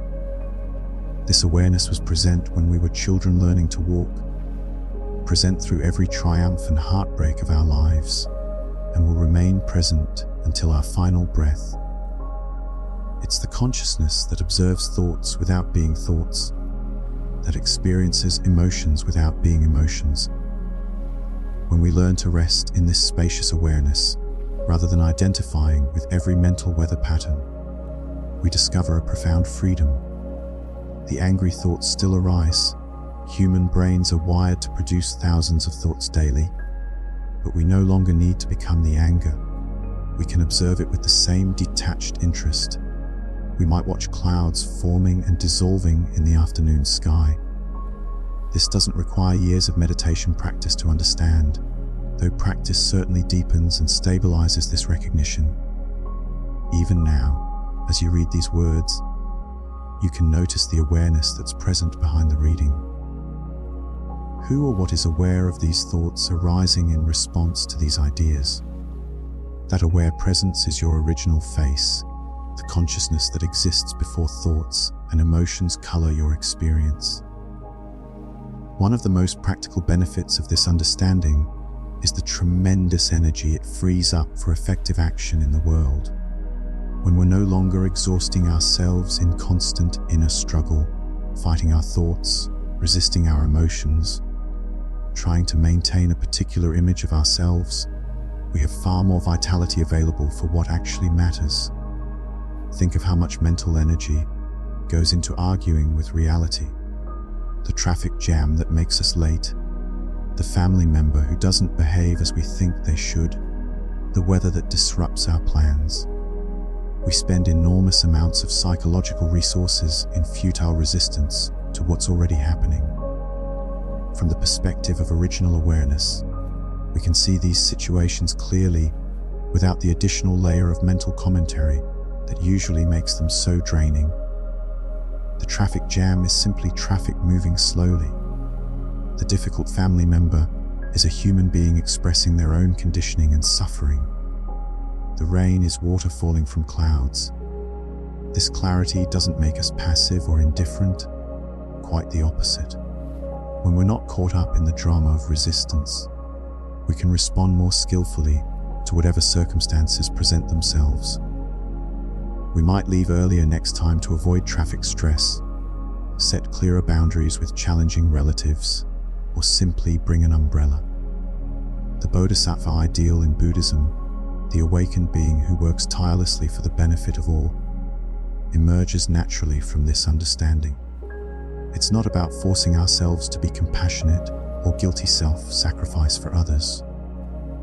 When the illusion of fundamental separation dissolves, caring for others becomes as natural as caring for our own hand when it's injured. In daily life, this shift in perspective manifests in countless small but significant ways. We might find ourselves more patient with a difficult coworker because we recognize their behavior as arising from their own inner turmoil rather than as a personal attack on us. The capacity to stay present with a friend's grief without immediately trying to fix or change their emotional state develops naturally. We become more willing to speak difficult truths when necessary because we're less controlled by the fear of others' reactions. These aren't moral improvements we force upon ourselves, but organic expressions of wisdom that emerge when we stop identifying so completely with our temporary thoughts and feelings. The practice of recognizing original awareness isn't about achieving some special spiritual state or having extraordinary mystical experiences. It's about showing up fully for ordinary life exactly as it is, with its inevitable mixture of joy and sorrow, beauty and pain, satisfaction and disappointment. As the Zen teacher Charlotte Joko Beck beautifully expressed it, our practice is not to clear up the mystery. It is to make the mystery clear. This clarity doesn't come from figuring everything out intellectually, though understanding certainly has its place. It comes from a direct perception that becomes available when the mind settles into its natural stillness and presence. There's a profound difference between reading about water and actually drinking it, between studying a map of unfamiliar territory and walking the terrain with your own feet. Zen emphasizes this experiential knowledge over purely conceptual understanding, recognizing that the most important truths must be lived rather than merely thought about. The famous story of the professor visiting a Japanese Zen master illustrates this distinction perfectly. When the master began serving tea, he poured until the visitor's cup was completely full, then continued pouring as tea spilled onto the table and floor. The professor watched with growing alarm until he finally couldn't contain himself. "It's full. No more will go in," he exclaimed. "Like this cup." The master replied calmly, "You are full of your own opinions and speculations. How can I show you Zen unless you first empty your cup?" Our minds are often like that overflowing teacup, so filled with preconceptions, theories, and mental commentary that there's no space for direct experience to enter.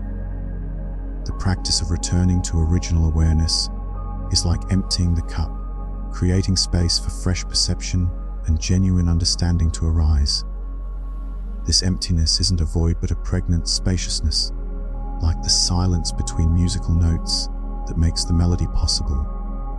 From this open awareness, life reveals its inherent completeness and perfection, not because everything goes according to our preferences, but because we're no longer at war with what is. The Zen master's reply to the eager student echoes through centuries of spiritual teaching. "You are full of your own opinions and speculations. How can I show you Zen unless you first empty your cup?" This teaching reminds us that sometimes our greatest obstacle to insight is what we think we already know. The practice of beginner's mind, approaching experience with openness and curiosity rather than preconceived ideas, creates space for fresh perception and direct understanding. In Zen, this understanding isn't considered something esoteric or separate from everyday life. The mundane activities of eating, walking, working, and relating become the very field of practice. As the saying goes, Zen is not some kind of excitement, but concentration on our usual everyday routine. This focus on the ordinary doesn't mean Zen is devoid of mystery or wonder. On the contrary, as we learn to be fully present for simple experiences, the taste of tea, the sound of rain, the sensation of breathing, we discover an extraordinary richness that was always available but overlooked in our habitual rushing and thinking. Zen practice also transforms our relationship to effort and, crucially, to our emotional experiences. Many of us have been conditioned to believe that trying harder is always the answer, that force of will can overcome any obstacle. This extends to how we handle difficult emotions, where we either suppress them through sheer determination or become completely overwhelmed by their intensity. Zen offers a different perspective, one that might be called the middle way between emotional suppression and emotional indulgence. Consider the difference between saying I am angry and recognizing anger is arising. The first statement creates complete identification with the emotion, making us believe we are the anger itself. The second creates space, acknowledging the emotion while maintaining perspective and choice in how we respond. This subtle shift in language reflects a profound transformation in our relationship to feeling states. When we recognize that emotions are temporary visitors in the guest house of our consciousness, we can welcome them with awareness without allowing them to redecorate our entire inner landscape. A Zen student once asked her teacher about dealing with overwhelming grief after losing her mother. The teacher replied, "Don't try to push the grief away, and don't drown in it either. Let it be like clouds passing through the vast sky of your awareness. The sky remains unchanged whether clouds are present or absent." This doesn't mean passivity or emotional numbness, but a quality of engagement that isn't driven by striving or dominated by the sense of a separate self making things happen. Consider the difference between trying to fall asleep and allowing sleep to happen, or between forcing a creative solution and allowing insight to arise. Some things cannot be achieved through direct effort, but require a different approach, creating the conditions and then letting go of control. In Zazen, we don't try to stop thinking or to achieve a particular state. We simply create the conditions, stable posture, present attention, and allow the natural settling of the mind to occur. The same principle applies to working with difficult emotions. We create conditions of mindful awareness and compassionate presence, then allow the natural intelligence of our being to respond appropriately. A mother dealing with her teenager's rebellious behavior discovered this principle when she stopped trying to control every aspect of their interaction. Instead of reacting immediately to provocative comments, she learned to pause, breathe, and respond from a place of centered awareness rather than triggered emotion. The relationship began to transform, not through her effort to change her child, but through her willingness to change her own reactive patterns. As Zen Master Shenryu Suzuki put it, Zen practice is to open up our small mind. This opening happens not through force, but through sustained gentle attention. This principle applies beyond formal practice to all of life. Often our very effort to solve a problem keeps us locked in patterns that perpetuate it. When we step back, allow space, and approach the situation with beginner's mind, new possibilities emerge that weren't visible from within our habitual perspective. A Zen story illustrates this beautifully. A man was rowing his boat on a misty morning when another boat collided with his. He began shouting angrily at the other boater for being so careless and inconsiderate. But as the mist cleared, he realized the other boat was empty, drifting with the current. His anger immediately transformed into laughter at the absurdity of his reaction. How many times do we rage against empty boats in our lives? Situations that simply are what they are, with no malicious intent behind them. The traffic jam that makes us late, the rainstorm that cancels our picnic, the illness that disrupts our plans. These are empty boats, natural occurrences in the flow of existence. Our suffering comes not from the events themselves, but from our resistance to them, our insistence that reality should conform to our preferences. The Zen approach to emotions teaches us to work with whatever arises rather than against it. When sadness comes, we don't immediately try to cheer ourselves up or analyze why we feel this way. We create space for the sadness, investigating it with kind curiosity. What does sadness actually feel like in the body? How does it move and change when we stop resisting it? Often we discover that emotions, when met with awareness rather than resistance, have their own natural rhythm and intelligence. They arise, peak, and naturally subside when we don't interfere with their organic process. This practice of Resistance doesn't mean becoming passive or failing to take appropriate action when needed.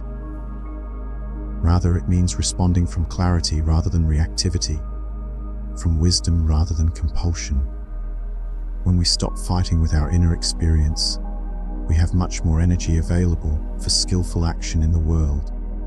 The empty cup that the Zen master spoke of isn't just about intellectual opinions, but about our entire relationship to experience.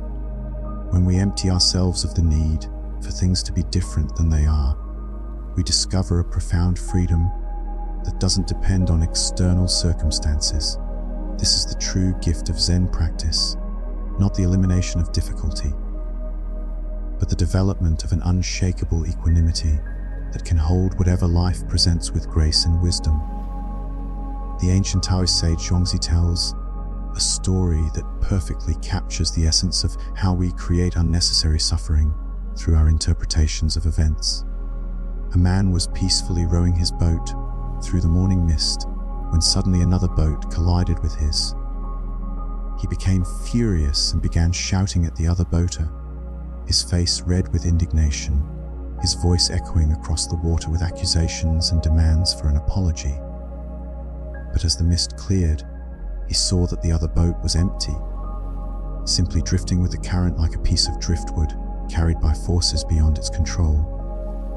His anger immediately disappeared, replaced by a profound recognition of how he had been fighting with shadows. This parable points to how much of our emotional reactivity comes from the attribution of intention to events that may have no malicious purpose whatsoever. When we believe someone is deliberately causing us difficulty, we react with anger, resentment, and a burning desire for justice or revenge. When we recognize that most people are simply carried along by their own conditioning, like empty boats drifting with the current of their unconscious patterns, compassion naturally arises. This doesn't mean we become passive doormats in the face of harmful behavior or that we excuse destructive actions. We can still set clear boundaries, speak truth to power, and work diligently for positive change in our relationships and communities. But we do so without the added suffering of rage and resentment, without taking things so personally that we lose our center and effectiveness. This shift from reactivity to responsibility is one of the most valuable fruits of Zen practice, transforming us from victims of circumstance into conscious participants in our own lives. The Zen approach to difficulty is captured in a profound saying attributed to Shunryu Suzuki. The most important thing is to find out what is the most important thing. When we're caught up in the swirling details of a challenging situation, we often lose sight of what really matters, becoming so focused on the immediate drama that we forget our deeper values and purpose. Zen practice helps us step back from the emotional intensity and reconnect with the larger perspective that puts temporary difficulties in their proper context. This shift in viewpoint doesn't magically eliminate problems, but it places them within a framework that makes them more manageable and less overwhelming. From the vantage point of the entire mountain range, the hill we're currently climbing doesn't seem so insurmountable or threatening. From the perspective of our whole life journey, with all its ups and downs, victories and defeats, today's crisis may appear as just one chapter in a much longer and richer story. There's a famous Zen story about a farmer whose horse ran away one day, leaving him without the animal he depended on for plowing his fields. His neighbor rushed over to commiserate, saying, "That's terrible luck. How will you manage your farm without your horse?" The farmer, a man of few words and deep wisdom, simply replied, "Maybe." But the next day, much to everyone's surprise, the horse returned, bringing 3 magnificent wild horses with it. "How wonderful!" exclaimed the neighbor, his eyes wide with excitement at this unexpected turn of fortune. "No, you have 4 horses instead of 1. "What incredible luck." "Maybe," responded the farmer with the same calm equanimity he had shown the day before. The following day, the farmer's son, eager to prove his skill as a horseman, tried to ride one of the wild horses. The untamed animal bucked violently, throwing the young man to the ground and breaking his leg in the process. "What a tragedy," sympathized the neighbor, genuinely distressed by this turn of events. "Your poor son, and right during planting season when you need all the help you can get." "Maybe," said the farmer, tending to his son with gentle care but maintaining his philosophical composure.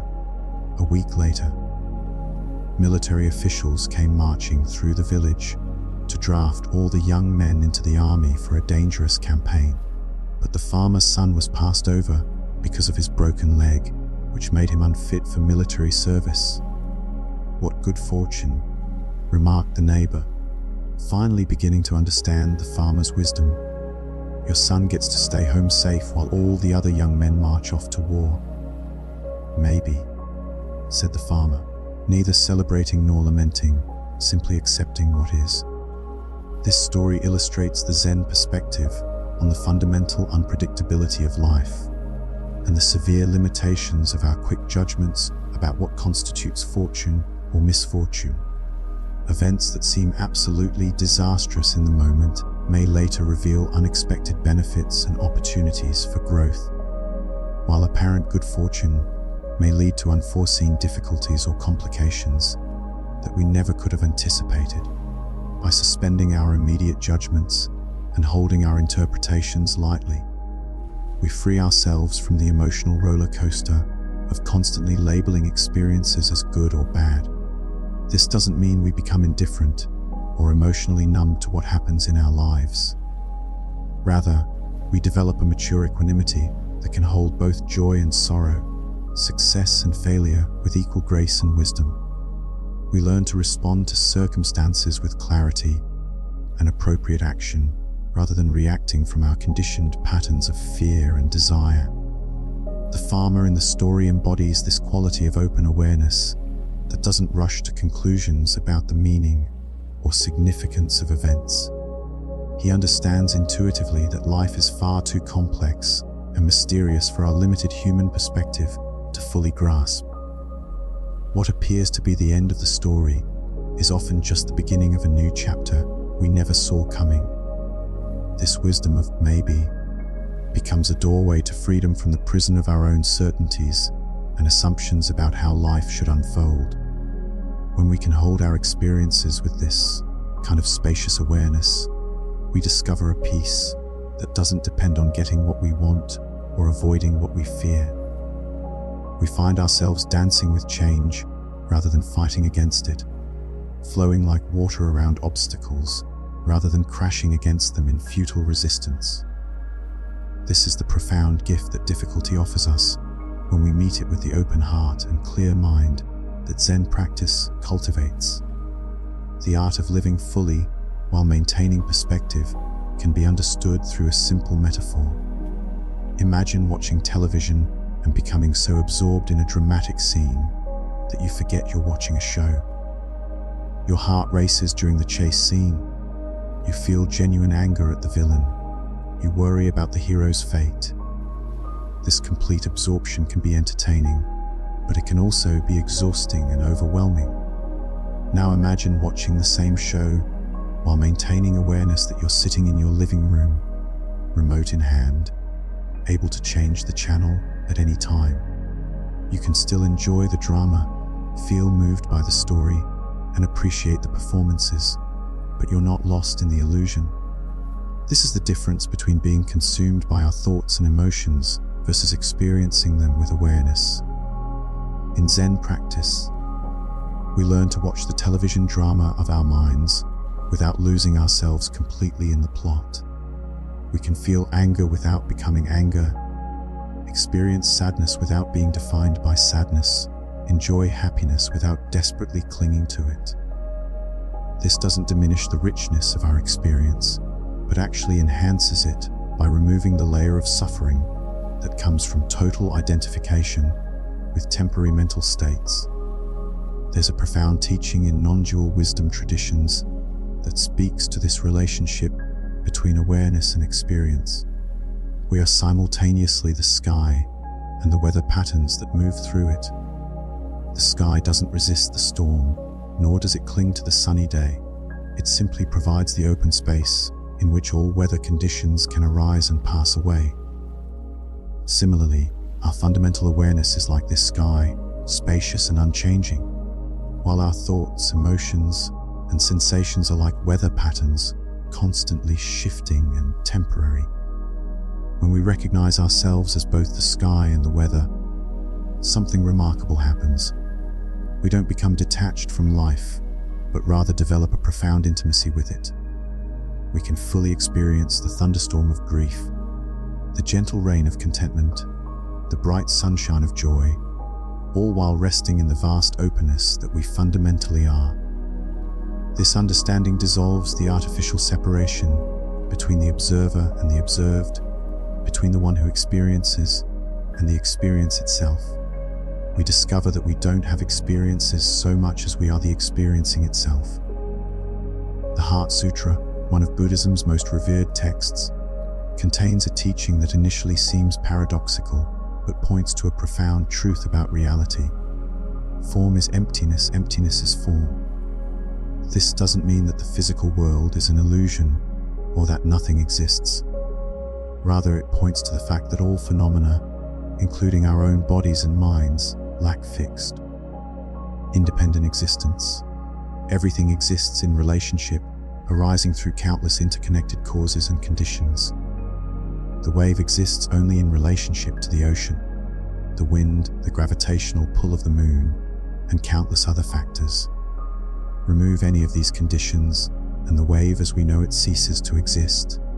Yet the wave is undeniably present, moving, powerful, capable of carrying surfers or crashing against the shore.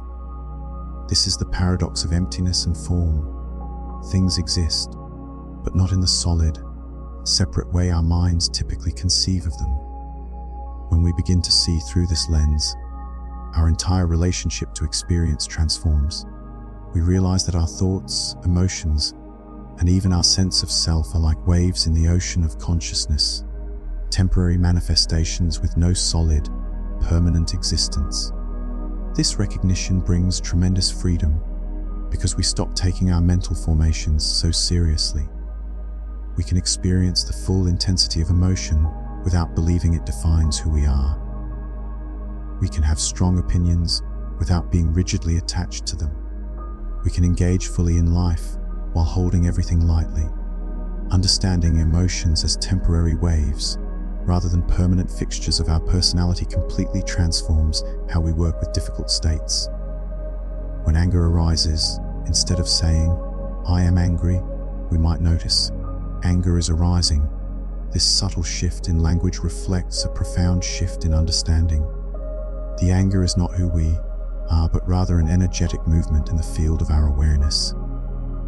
Like a wave in the ocean, it has arisen due to certain conditions. It will peak, and it will naturally subside if we don't feed it with additional thoughts and stories. There's a beautiful Zen story about a monk who was known for his gentle demeanor.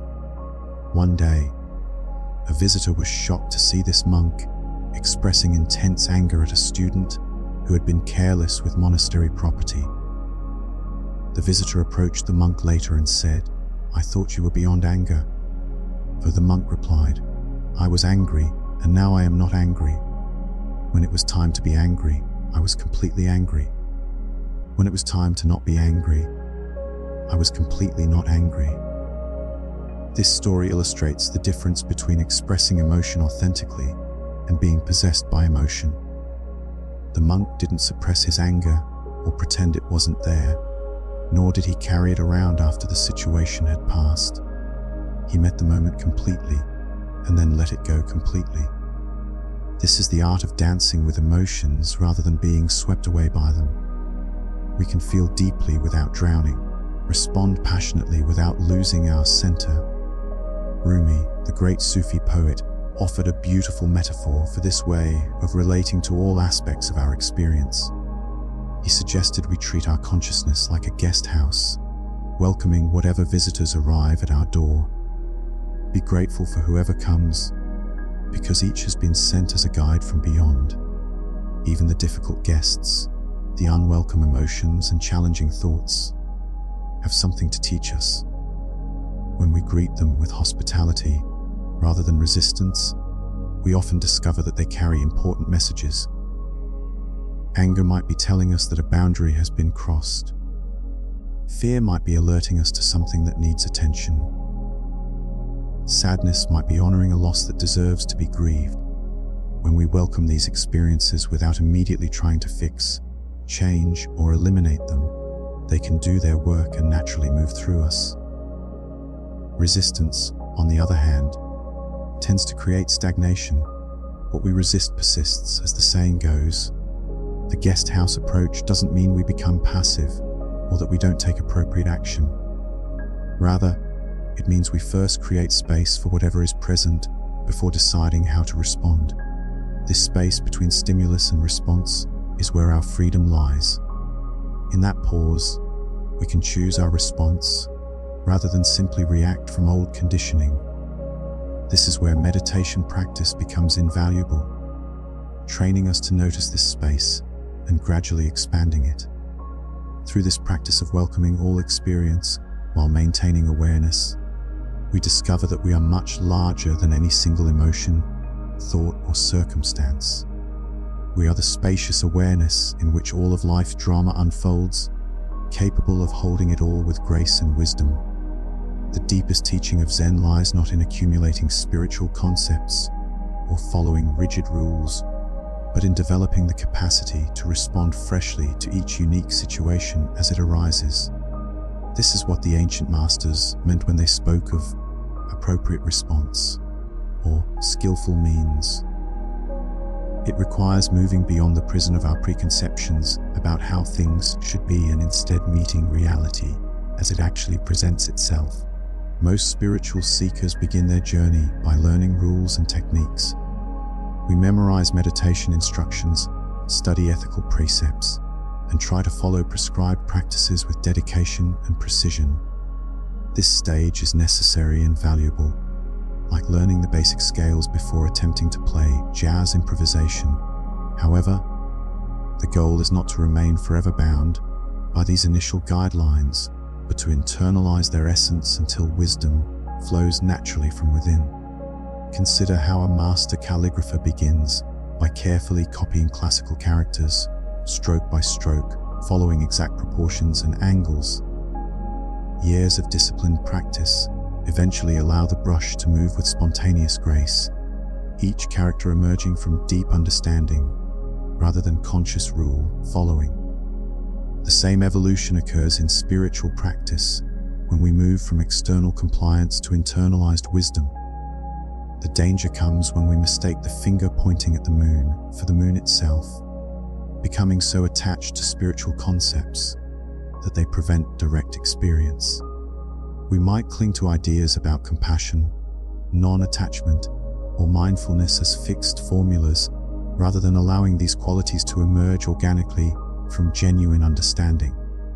This attachment to spiritual ideas can be more subtle and persistent than attachment to worldly concerns because it masquerades as wisdom. Linji, one of the great Zen masters, shocked his students by declaring, "If you meet the Buddha on the road, kill him." This radical statement points to the necessity of destroying any fixed concept of enlightenment or spiritual attainment that becomes an obstacle to direct realization. Even the Buddha himself, as a mental construct or object of worship, can become a barrier to recognizing our own inherent awakeness. The teaching applies equally to all spiritual concepts, no matter how elevated or sacred they may seem. The moment we turn any teaching into a rigid doctrine or idol, it loses its power to liberate and instead becomes another form of bondage. This doesn't mean we disrespect genuine teachings or abandon discriminating wisdom. Rather, we learn to hold all concepts lightly, using them as skillful means while remaining free from their limitations. It's like using a boat to cross a river, but not carrying the boat on your back once you reach the other shore. The teachings serve their purpose when they point us toward direct experience, but they become burdens when we mistake them for the experience itself. Central to Zen understanding is the recognition that awakening is not about becoming something we are not, but about recognizing what we have always been. Buddha nature. Our inherent capacity for wisdom and compassion is not something we acquire through practice, but something we uncover by removing the layers of conditioning that obscure it. This recognition transforms our entire approach to spiritual development, from striving to become enlightened to simply being what we already are. Yet this uncovering happens gradually, like cleaning dust from a mirror, until its natural reflective capacity becomes apparent. Each moment of clear seeing, each instance of responding from wisdom rather than conditioning, reveals more of our true nature. The process is both instantaneous, in that awakeness is always present, and gradual, in that our ability to recognize and embody this awakeness deepens over time. Many practitioners become discouraged when they don't experience dramatic breakthroughs or constant states of bliss. They may feel they are making no progress or that their practice is ineffective. Understanding the gradual nature of awakening helps maintain perspective during these periods of apparent stagnation. Like a tree growing imperceptibly each day, the deepening of wisdom often occurs below the threshold of conscious awareness. The essence of Zen practice lies not in special meditation techniques or esoteric experiences, but in bringing complete attention to whatever activity we are engaged in. Whether washing dishes, walking to work, or having a conversation, each moment offers an opportunity for wholehearted presence. This is radically different from our habitual way of functioning, where we perform one activity while mentally rehearsing the next or reviewing the previous one. True presence means that when you are washing dishes, you are completely washing dishes. The warmth of the water, the texture of the soap, the weight of each plate receives your full attention. There is no part of your mind elsewhere, no sense of rushing through the task to get to something more important. This quality of attention transforms the most mundane activities into opportunities for awakening. The Zen masters often emphasize that enlightenment is found in chopping wood and carrying water, not in escaping from ordinary life into special spiritual states. When we bring this complete presence to our daily activities, we discover that there is nothing ordinary about any moment when it receives our full attention. The extraordinary is hidden within the mundane, waiting to be revealed through the simple act of being fully present. Perhaps nowhere is appropriate response more crucial than in our relationships with others. Most of our interpersonal difficulties arise from reacting to our projections and assumptions rather than responding to the actual person in front of us. We see others through the filter of our past experiences, expectations, and judgments, rarely encountering them freshly. Zen practice teaches us to listen with what Suzuki Roshi called "don't know mind," approaching each interaction without predetermined conclusions about what the other person is thinking or feeling. This requires setting aside our mental commentary and truly hearing not just the words being spoken, but the whole person speaking them. Such listening is a form of meditation in action, requiring the same quality of open awareness we cultivate in formal sitting practice. When we listen in this way, something remarkable happens. People feel genuinely heard, perhaps for the first time in years, and naturally open up in ways that surprise both of us. Conflicts that seemed intractable often resolve naturally when both parties feel truly understood, rather than judged or dismissed. This doesn't mean we become passive or lose our capacity for appropriate boundaries. Rather, we respond from clarity rather than reactivity, addressing what is actually happening rather than our stories about what is happening. The practice extends to our relationship with ourselves as well. Most of us have developed a harsh inner critic that comments continuously on our performance, appearance, and worthiness. Learning to listen to ourselves with the same compassionate attention we offer to a dear friend gradually transforms this internal relationship. We begin to recognize the inner critic as conditioned thinking rather than truth, creating space for a more balanced and kind self-assessment. The art of allowing life's natural processes to unfold in their own time represents one of Zen's most profound teachings, yet it stands in stark contrast to our modern culture's obsession with control and immediate results. We live in an age where we expect instant everything, instant communication, instant entertainment, instant solutions to complex problems. This conditioning creates tremendous internal friction when we encounter situations that cannot be rushed, manipulated, or forced into our preferred timeline. Consider the simple act of healing from an injury. The body has its own wisdom, its own schedule for repair and regeneration. We can support this process through proper care, rest, and nutrition, but we cannot force torn tissue to mend faster than its natural capacity allows. Yet how often do we find ourselves frustrated with our body's pace, pushing through pain, or becoming impatient with the gradual nature of recovery? This same impatience extends to emotional healing, relationship development, and spiritual growth. We want to rush through grief, accelerate intimacy, or achieve enlightenment on our preferred schedule.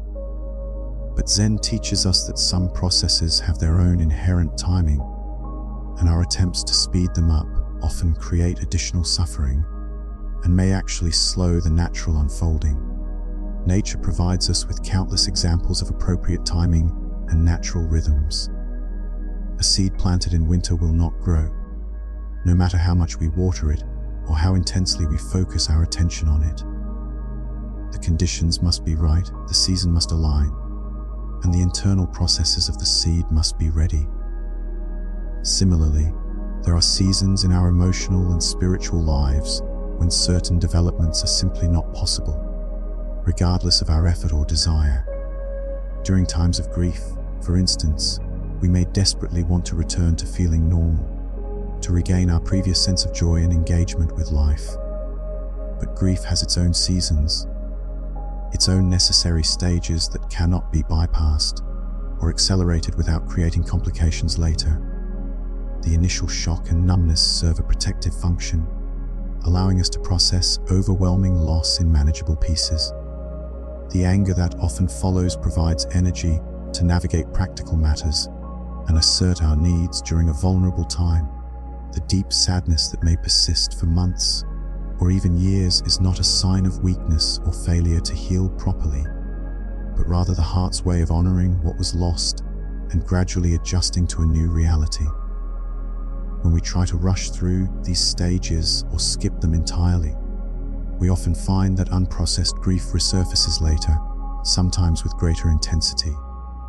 Zen practice teaches us to recognize these natural rhythms and work with them, rather than against them. This doesn't mean passive resignation or avoiding appropriate action when needed. Rather, it means developing the wisdom to distinguish between situations that require our active engagement and those that need space to unfold naturally. One of the most challenging areas to apply this principle is in our own psychological and spiritual development. We may have clear insights about patterns we want to change, behaviors we want to modify, or qualities we want to cultivate. Armed with this understanding, we often expect immediate transformation, becoming frustrated when old patterns persist or when progress seems slower than we anticipated. But genuine inner change operates more like the growth of a tree than the construction of a building. A building can be erected quickly, with enough resources and manpower, following a predetermined plan with measurable milestones.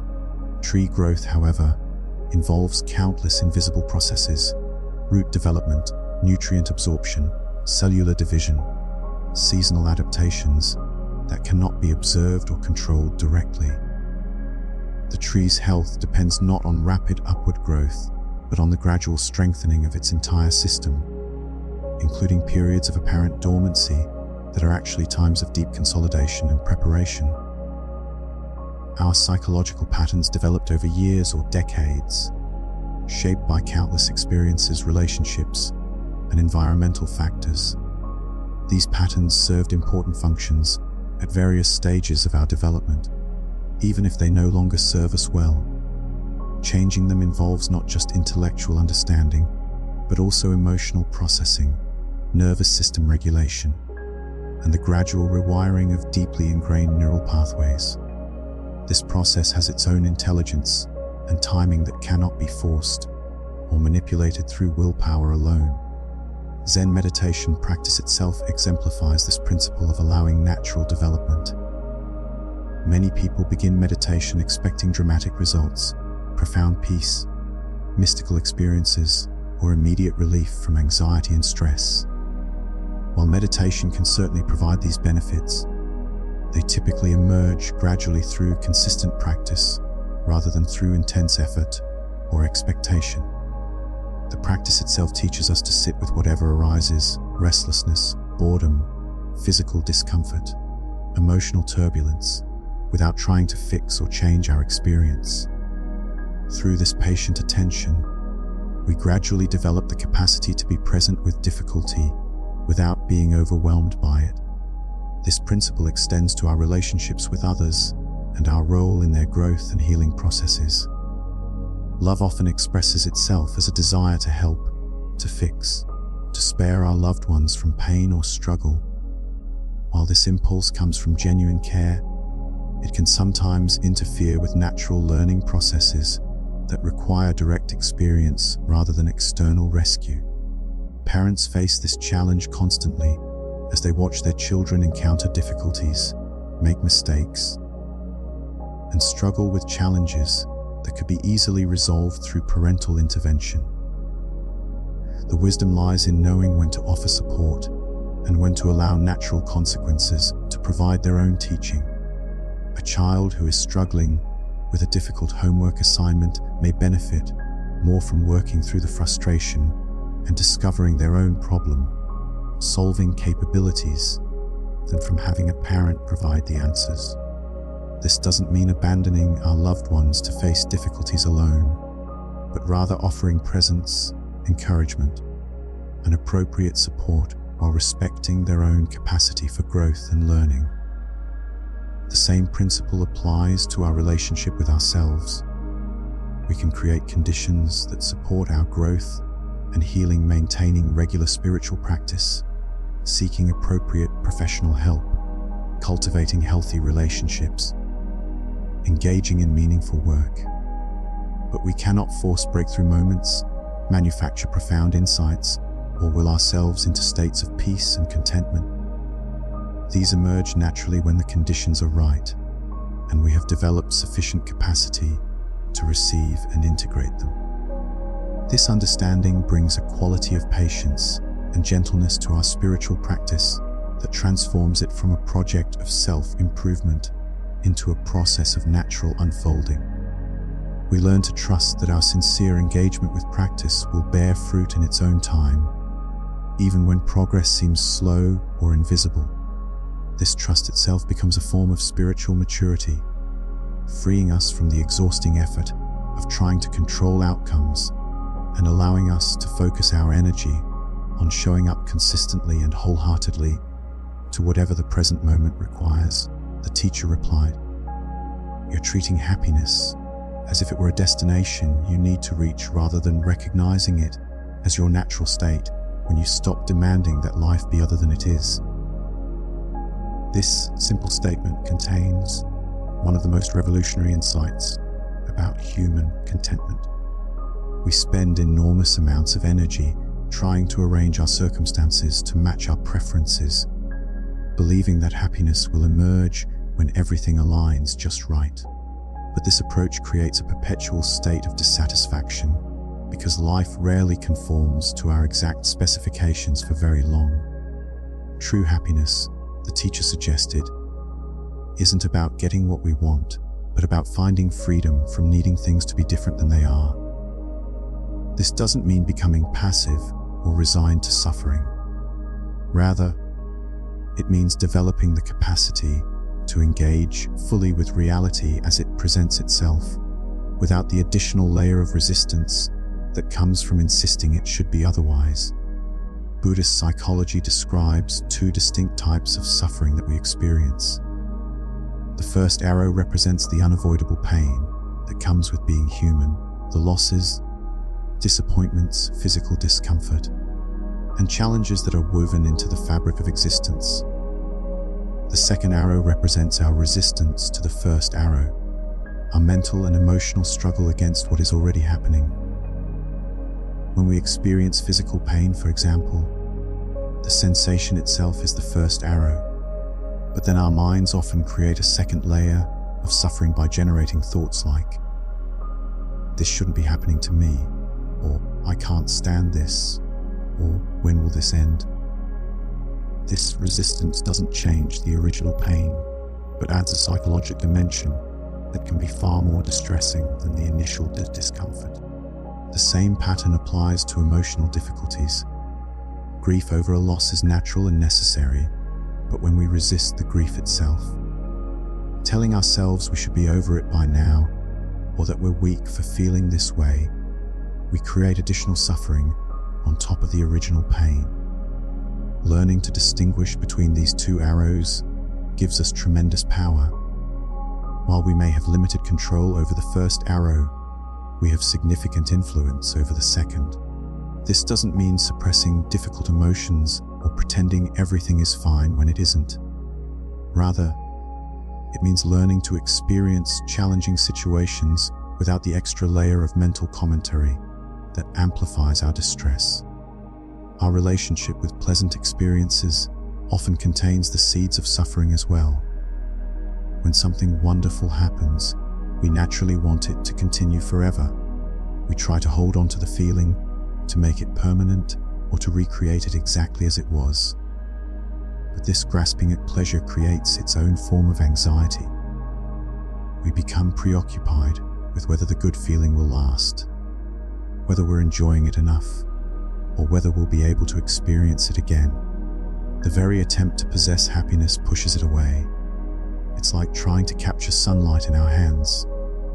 The tighter we squeeze, the more it slips through our fingers. This is why meditation teachers often emphasize the importance of non-attachment. Non-attachment doesn't mean not caring or becoming emotionally numb. It means learning to appreciate experiences fully while holding them lightly, allowing them to arise and pass away naturally without desperately trying to make them permanent. When we can enjoy pleasant experiences without clinging to them, and endure difficult experiences without pushing them away, we discover a profound sense of inner freedom. Modern consumer culture deliberately cultivates dissatisfaction by constantly presenting us with new things to want. Advertisements don't just sell products. They sell the promise that acquiring certain items will finally make us happy, attractive, successful, or complete. This creates a cycle of perpetual longing where satisfaction is always just one purchase away. But even when we obtain what we thought we wanted, the satisfaction is typically temporary.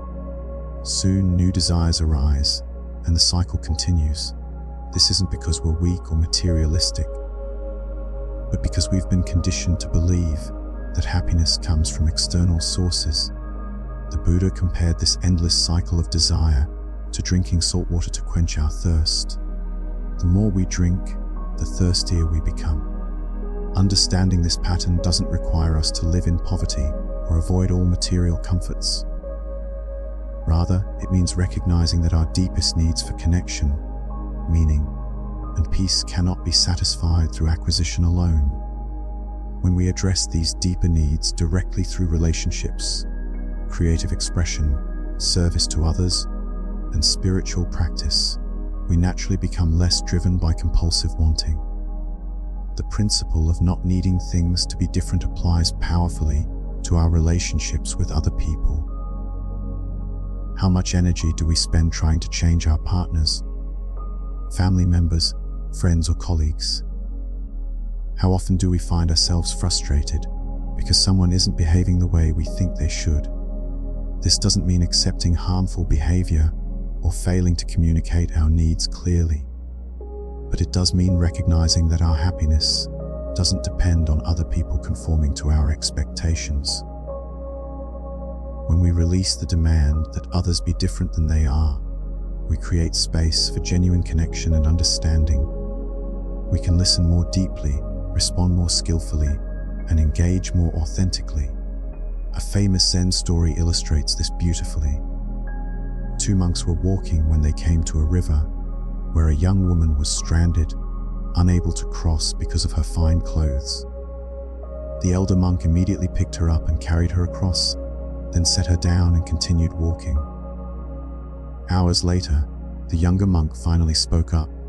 "How could you touch that woman? Our vows forbid contact with women." The elder monk replied, "I put her down at the river. Why are you still carrying her?" This story points to how often we carry unnecessary burdens in our minds long after the original situation has passed. The freedom that comes from not needing things to be different extends to our internal experience as well. We don't need to be free from all difficult emotions to be happy. We don't need to have perfect clarity about our life direction. We don't need to be further along in our spiritual development than we are. Happiness emerges naturally when we stop fighting with reality and learn to work with whatever arises with wisdom and compassion. This is perhaps the most radical teaching of all, that contentment is available right now, in this moment, regardless of our circumstances, when we truly understand that we don't need anything to be different than it is. The ancient story of the overflowing teacup contains within it one of Zen's most profound teachings about the nature of learning and transformation. When the university professor approached the Zen master, he came filled with academic knowledge, theories about enlightenment, and preconceived notions about what spiritual practice should look like. His cup was already full. The master's dramatic demonstration with the spilling tea wasn't merely theatrical, but pointed to a fundamental obstacle we all face in our journey of awakening. Our minds, like that professor's cup, are often so packed with opinions, assumptions, and beliefs that there's no room for genuine discovery.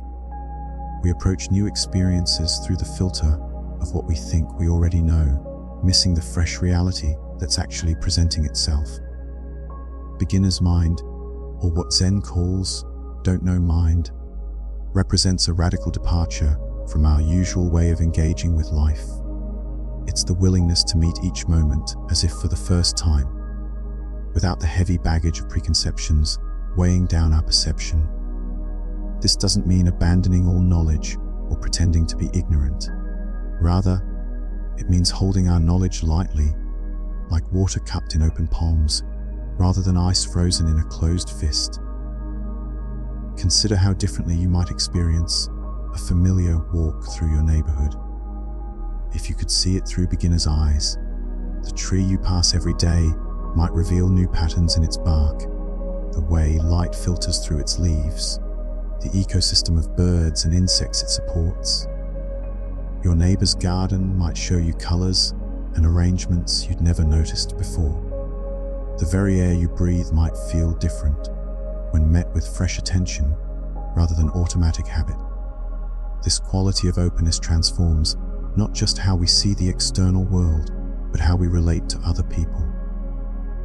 How often do we finish sentences in our minds before someone has completed speaking, convinced we already know what they're going to say?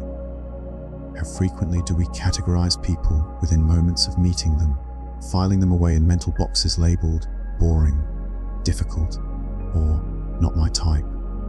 When we approach relationships with beginner's mind, we create space for genuine surprise and discovery. The person we thought we knew completely might reveal unexpected depths, vulnerabilities, or wisdom we'd never noticed. Even in long-term relationships, beginner's mind can resurrect wonder and curiosity that routine has buried. Your partner of 20 years might show you something new about themselves. If you can meet them without the assumption that you already know everything about who they are.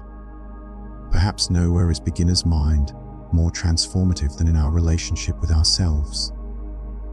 Most of us carry around a collection of fixed beliefs about our capabilities, limitations, and essential nature. These self-definitions often formed early in life and have been reinforced through years of repetition and selective attention to confirming evidence. "I'm not creative" becomes a prison that prevents us from exploring artistic expression. "I'm bad with people" becomes a self-fulfilling prophecy that keeps us isolated. "I always mess things up" becomes a lens through which we interpret every mistake as evidence of fundamental inadequacy. Zen practice invites us to hold these self-concepts as lightly as we hold our opinions about external reality. What if the story you've been telling yourself about who you are is just that, a story, rather than an immutable truth? What if the limitations you've accepted as permanent are actually just habits of thought that can be questioned and explored? The student who complained about still having difficult emotions after years of practice was trapped in a common misunderstanding about what spiritual development actually involves. He expected meditation to eliminate his humanity rather than transform his relationship to it. The teacher's response points to one of Zen's most liberating insights. We don't need to become different people to be free. We need to discover the space within which all of our human experiences can arise and pass away without defining us. This shift from identification to spacious awareness represents perhaps the most practical gift that Zen offers to daily life. Instead of becoming our emotions, we learn to feel them fully while maintaining some perspective on their temporary nature. Anger can arise and be felt completely without turning us into an angry person. And fear can be experienced in all its intensity without making us a fearful person. Joy can flow through us without creating attachment to being a happy person. This isn't about emotional suppression or spiritual bypassing.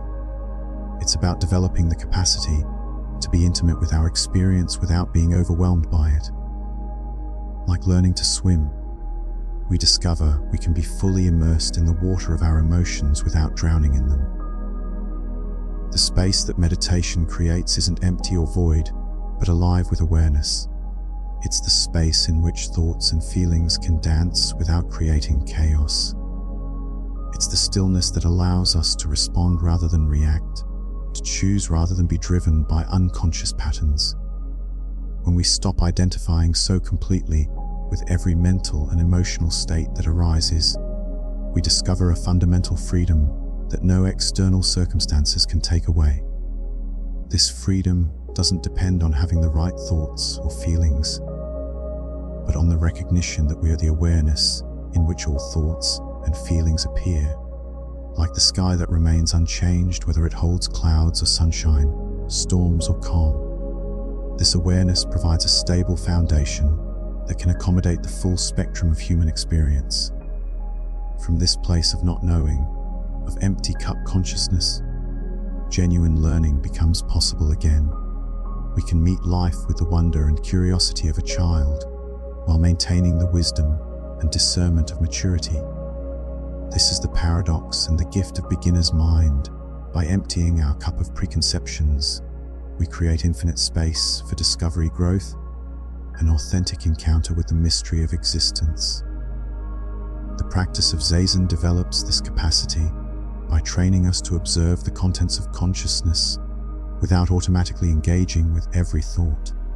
As we sit quietly watching the mind without following its movements, we begin to recognize that we are not our thoughts, but the awareness in which thoughts appear like clouds passing through the sky. This recognition creates profound freedom. If I'm not my anger, my anxiety, my self-doubt, if these are simply temporary phenomena moving through awareness, then I'm not bound by them.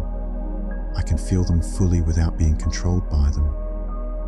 I can respond to situations based on what's actually needed, rather than being driven by habitual reactions. This freedom that Zen reveals is not the freedom from having difficult emotions or challenging thoughts. Rather, it's the freedom from being completely identified with and controlled by these mental formations. When anger arises, we can notice its heat, its energy, its particular texture without immediately becoming the angry person.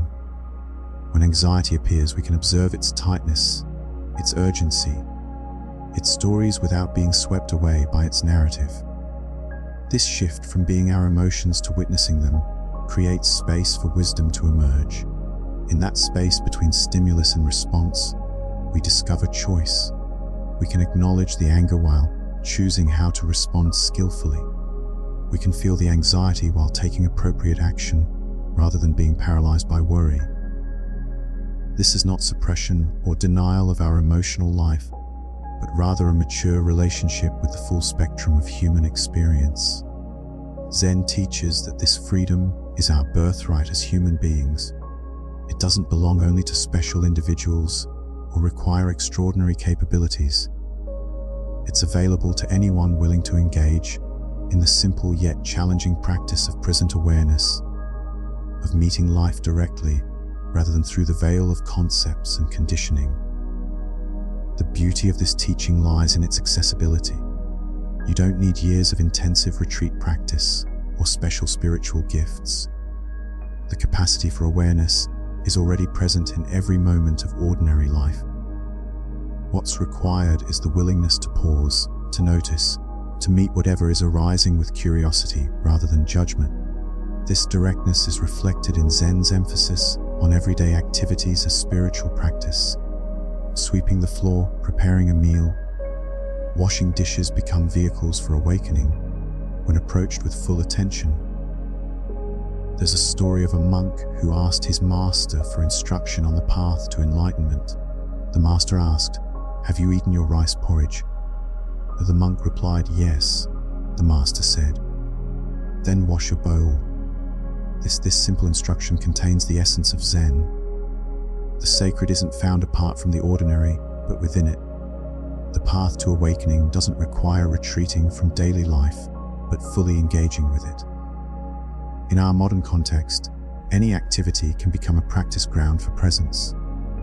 Washing the dishes, we can feel the warmth of the water, the texture of the plates, the movements of our hands.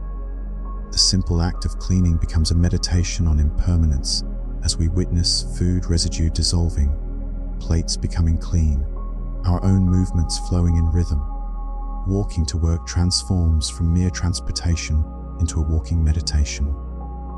We can notice the sensation of our feet touching the ground, the play of light and shadow across buildings, the sounds of the urban environment, mixing into a symphony of the present moment.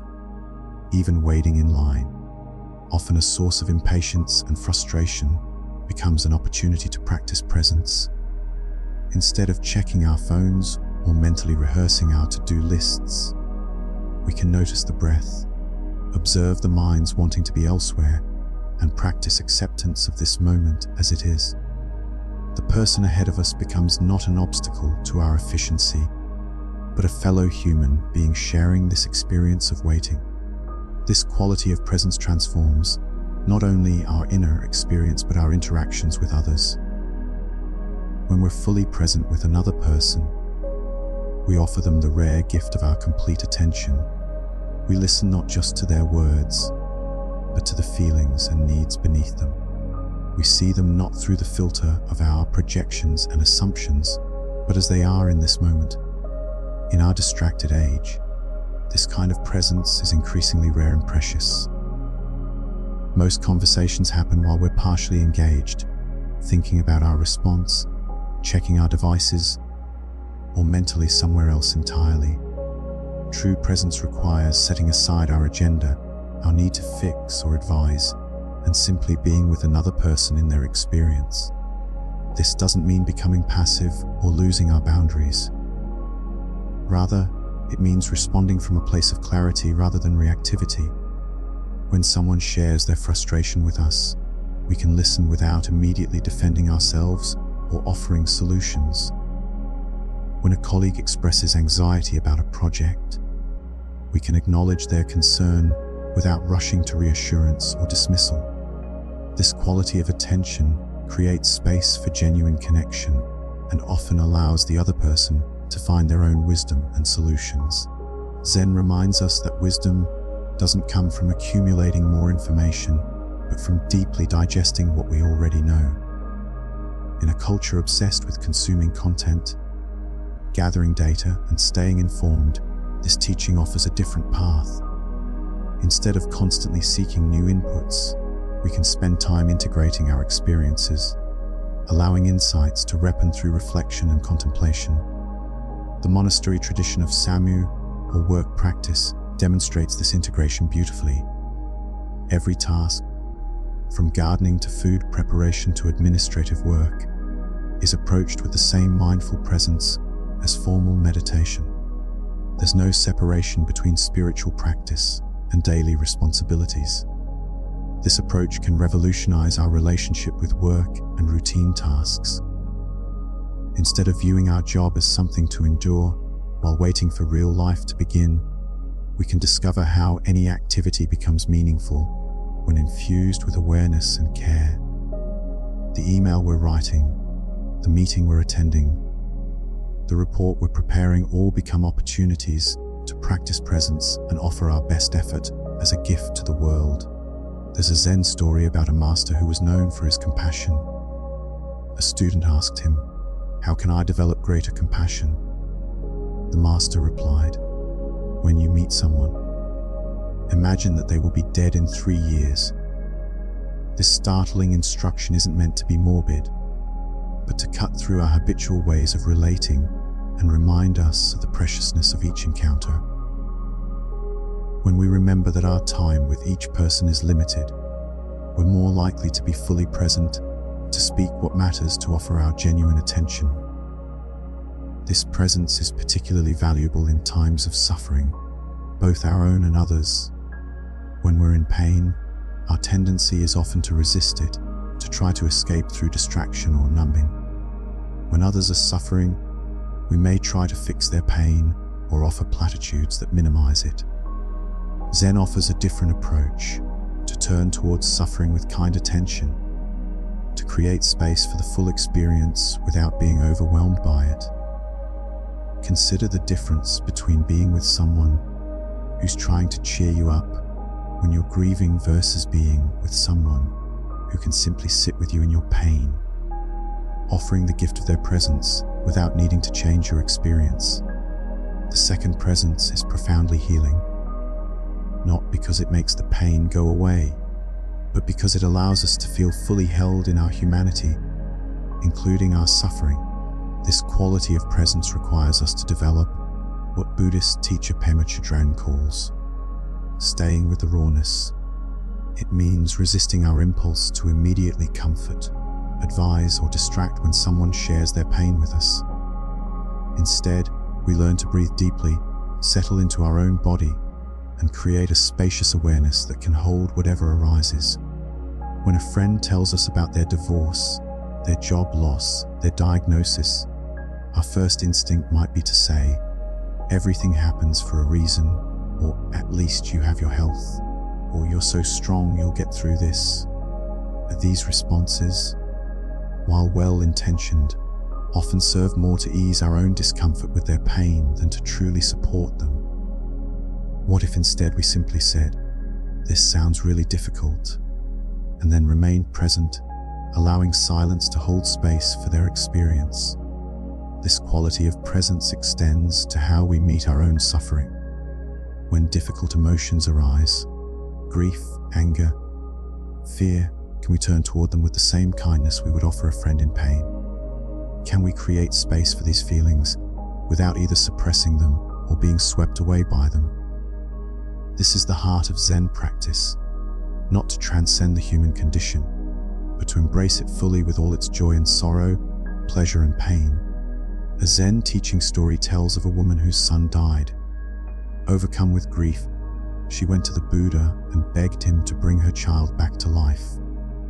The Buddha told her he could help her, but first, she needed to bring him a mustard seed from a house that had never known death. The woman went from house to house in the village, but everywhere she went, she heard stories of loss: a husband who had died, a child who had passed away, parents who were gone. Gradually, she realized that suffering was universal, that no home was untouched by loss. With this understanding, she returned to the Buddha, ready to bury her son and continue her life with a new perspective on the universality of suffering and the preciousness of life. This story illustrates how our individual pain connects us to the larger human experience. When we understand that suffering is not a personal failure or punishment, but simply part of the human condition, we can meet it with greater acceptance and less resistance. We're not alone in our struggles, and recognizing this can transform our relationship with difficulty from one of isolation and self-pity to one of connection and compassion. The Japanese have a concept called mono, no aware, often translated as the pathos of things or the bittersweet awareness of the impermanence of all things. It's the feeling we get when we see cherry blossoms falling, knowing their beauty is enhanced by its transience. This aesthetic philosophy teaches us to find beauty not despite impermanence, but because of it. Learning to be present with suffering, our own and others, requires practice. We can start small, perhaps by sitting quietly with our own minor discomforts, instead of immediately reaching for our phone or seeking distraction. When we feel restless, bored, or slightly anxious, can we pause and simply notice these feelings without trying to change them? As we develop this capacity with ourselves, we naturally become more able to hold space for others. We might practice what Thich Nhat Hanh calls deep listening. Listening not just to the words someone is saying, but to the feelings and needs underneath those words. This means putting aside our own agenda, our desire to fix or advise, and simply receiving what's being shared with us. Sometimes the most profound gift we can offer someone is our full attention, free from judgment or the need to respond with solutions. In our culture of constant activity and problem solving, this kind of presence is revolutionary. It says to the other person, "You don't need to be different for me to be with you. Your pain is welcome here. Your struggle is part of your humanity, and I honor that." But this presence doesn't mean we become passive or never offer practical help when appropriate. Rather, it means we first create space for the full reality of what's happening before moving into action. We allow the person to feel fully seen and heard before we consider what, if anything, might be helpful to do or say. When we cultivate this quality of presence, we discover that simply being with someone in their difficulty often provides exactly what they need most, the experience of not being alone with their pain. And paradoxically, as we learn to be present with suffering without trying to fix or escape it, we often find that it naturally begins to transform on its own. The deepest teaching of Zen emerges not in moments of peaceful meditation, but in how we meet the inevitable challenges and conflicts that life presents. When faced with difficulty, our habitual patterns typically pull us toward one of two extremes. We either react with aggression and defensiveness, or we withdraw in fear and avoidance. Zen practice offers a third way, what we might call the middle path of engaged presence. This isn't about finding some lukewarm compromise between fighting and fleeing, but about developing the inner capacity to remain fully present and responsive even when circumstances become difficult or threatening. The cultivation of this capacity begins with understanding our own reactive patterns. Most of us have learned to protect ourselves through either armor or invisibility, building walls of defensiveness or disappearing when things get uncomfortable. These strategies may have served us in the past, but they also cut us off from the very experiences that could teach us the most about ourselves and others. Zen meditation trains us to stay present with discomfort without immediately moving to fix, fight, or flee. In sitting practice, we learn to observe the arising of difficult emotions, the urge to shift position when our legs ache, the restlessness that wants to pull us away from the present moment. Through thousands of small moments of staying present with what is, we develop what we might call our capacity for conscious response rather than unconscious reaction. This doesn't mean becoming passive or allowing others to harm us. Rather, it means developing the ability to respond from a place of clarity and choice, rather than from the grip of our conditioned patterns. When someone speaks to us harshly, instead of immediately defending or attacking back, we might pause, breathe, and ask ourselves what response would actually serve the situation. Sometimes this might mean setting a clear boundary. Sometimes it might mean listening more deeply to understand what's really being communicated beneath the harsh words. The key is that our response comes from awareness rather than automaticity. This quality of presence naturally gives rise to what we might call embodied leadership, a way of influencing others not through force or manipulation, but through the power of authentic being. In Zen, we often speak of the teacher-student relationship as one where the most profound transmission happens not through words, but through presence. A master doesn't just talk about awakeness, they embody it so completely that students can feel it in their very being.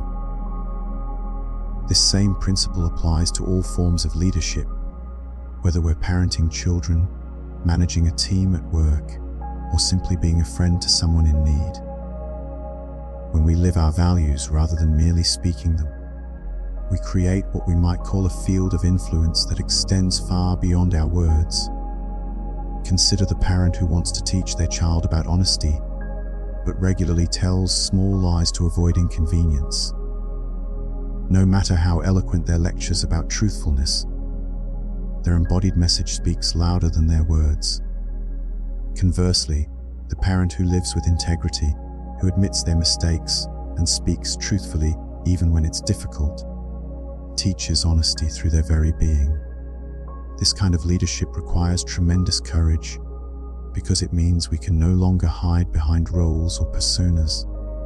We must be willing to be seen as we truly are, with all our imperfections and ongoing growth. Yet this vulnerability, rather than weakening our influence, actually strengthens it because people can sense authenticity and are naturally drawn to it. One of the most challenging aspects of embodied leadership is learning to balance compassion with clarity, heart with discernment. Many people struggle with this balance, either becoming too permissive in the name of kindness or too harsh in the pursuit of standards. Zen offers a different approach, one that holds both compassion and clarity as essential aspects of wise action. True compassion isn't about making people feel good or avoiding difficult conversations. Sometimes the most compassionate thing we can do is to clearly point out when someone's behavior is causing harm to themselves or others. This requires what we might call fierce compassion, the willingness to risk temporary discomfort in service of deeper well-being. A Zen teacher once said to a student who was consistently late to meditation sessions, "Your lateness is not just disrespecting the community, it's a way of avoiding the very commitment that could transform your life." This wasn't said with anger or judgment, but with clear seeing and genuine care for the student's growth. The student initially felt defensive, but later recognized that the teacher's words came from love rather than criticism. This kind of clarity requires us to develop what Buddhist teachings call skillful means, the ability to discern what approach will be most helpful for each person and situation. Skillful means involves learning to read the readiness of others, understanding their capacity to receive different kinds of feedback or guidance. What might be helpful for one person could be overwhelming or counterproductive for another. This requires developing a sensitivity to the subtle cues that indicate someone's openness to learning, their emotional state, and their current capacity for growth. Sometimes skillful means involves saying nothing at all, simply holding space for someone to discover their own insights. Other times it means asking a penetrating question that cuts through surface explanations to reveal deeper truth. and sometimes it means offering practical guidance or support for immediate needs. A master of skillful means learns to sense which approach will serve each moment most effectively. This isn't manipulation or strategy in the ordinary sense, but rather a natural response that emerges from deep listening and genuine care for others' well-being. The principles of Zen presence extend beautifully into creative expression, where the dissolution of self-consciousness allows for the emergence of authentic artistry. There's a famous story of a Zen master who was also accomplished in the traditional art of bamboo painting. Students would often ask him about technique, wanting to know the secrets of his beautiful brushstrokes. His response was always the same: first, become bamboo. This teaching points to something essential about Zen creativity. It's not primarily about technique or skill, though these have their place, but about disappearing into the act of creation itself. When we paint bamboo from the outside, trying to copy its appearance, the result feels lifeless and imitative. But when we somehow merge with the essence of bamboo, understanding its flexibility and strength, its response to wind and weather, then our brush naturally expresses something alive and authentic. This same principle applies to any form of creative expression, whether we're writing, cooking, gardening, or solving problems at work. When we stop trying so hard to produce something impressive and instead allow ourselves to disappear into the creative process, something genuine and often surprising emerges. Perhaps the most radical aspect of Zen practice is how it transforms our relationship to difficulty itself. Rather than seeing challenges as obstacles to overcome or problems to solve, Zen invites us to recognize difficulty as the very ground of awakening. This doesn't mean we become passive or stop working to improve conditions in our lives and world. Rather, it means we discover that transformation happens from the inside out, through changing our relationship to circumstances, rather than always trying to change the circumstances themselves. This approach has profound implications for how we engage with social and environmental challenges. Instead of approaching activism from a place of anger and resistance, we can work for change from a foundation of clarity and compassion. This doesn't make our efforts less effective. It often makes them more so because we're not depleting ourselves through constant reactivity and burnout. When we truly understand that our inner state affects everything we touch, caring for our own consciousness becomes an act of service to the world. One of the most important insights that emerges from sustained Zen practice is the recognition that there is no final destination, no ultimate achievement that will complete our spiritual journey. This can initially be disappointing to the part of us that wants to get somewhere, to finally arrive at a state of permanent peace or enlightenment. But gradually we discover that this very expectation of reaching somewhere else is what keeps us from fully inhabiting where we are. The pathless path of Zen is not about getting anywhere, but about awakening to what is already here, already available in each moment of conscious presence. This doesn't mean we stop growing or learning, but that we discover the extraordinary richness available in ordinary experience when we meet it with complete attention. The journey continues not because we haven't arrived, but because arrival itself is revealed to be a continuous process of awakening rather than a fixed destination. In this understanding, every moment becomes both the path and the goal, every experience an opportunity for deeper realization of our true nature. In the quiet depths of Zen practice lies one of its most profound and mysterious teachings, expressed through a koan that has puzzled and awakened students for centuries. What is your original face before your parents were born? This enigmatic question serves as a direct pointer to something within us that exists beyond all conditioning, beyond the constructed sense of self we carry through life, beyond even the fundamental experiences of birth and death. The koan invites us into a recognition that Buddhism calls Buddha nature. our inherent capacity for awakening that exists prior to all the layers of identity we accumulate throughout our lives. When we first encounter this teaching, our analytical mind immediately begins working, trying to solve it like a puzzle or riddle. We might think about genetics, about consciousness, about what existed before our physical form came into being. But the koan is not asking for a conceptual answer. It is pointing directly to the awareness that is reading these words right now, the consciousness that has remained constant throughout every change in your life. This awareness was present when you were a child, witnessing your first experiences of wonder and confusion. It was there during adolescence, observing the tumultuous changes in your body and emotions. It remains now unchanged by all the experiences, relationships, successes, and failures that have shaped your personal story. The original face is not something we need to develop or achieve through spiritual practice. It is what we are, prior to all the identities and roles we assume. It is the pure awareness that exists before we tell ourselves we are successful or unsuccessful, loved or unloved, spiritual or mundane. This teaching does not suggest that we should erase our individuality or deny the uniqueness of our personal journey. Rather, it points to the ground of being that precedes and transcends our individual story while remaining intimately present within it. Consider how many times your sense of identity has shifted throughout your life. The confident teenager became the uncertain young adult. The ambitious professional transformed into the contemplative parent. The healthy person adapted to become someone living with illness or limitation. Through all these changes, something remained constant, witnessing each transformation without itself being changed.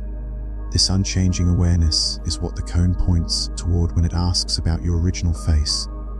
In practical terms, this understanding helps us hold our personal identity more lightly, like wearing clothes that fit well, but can be changed when appropriate.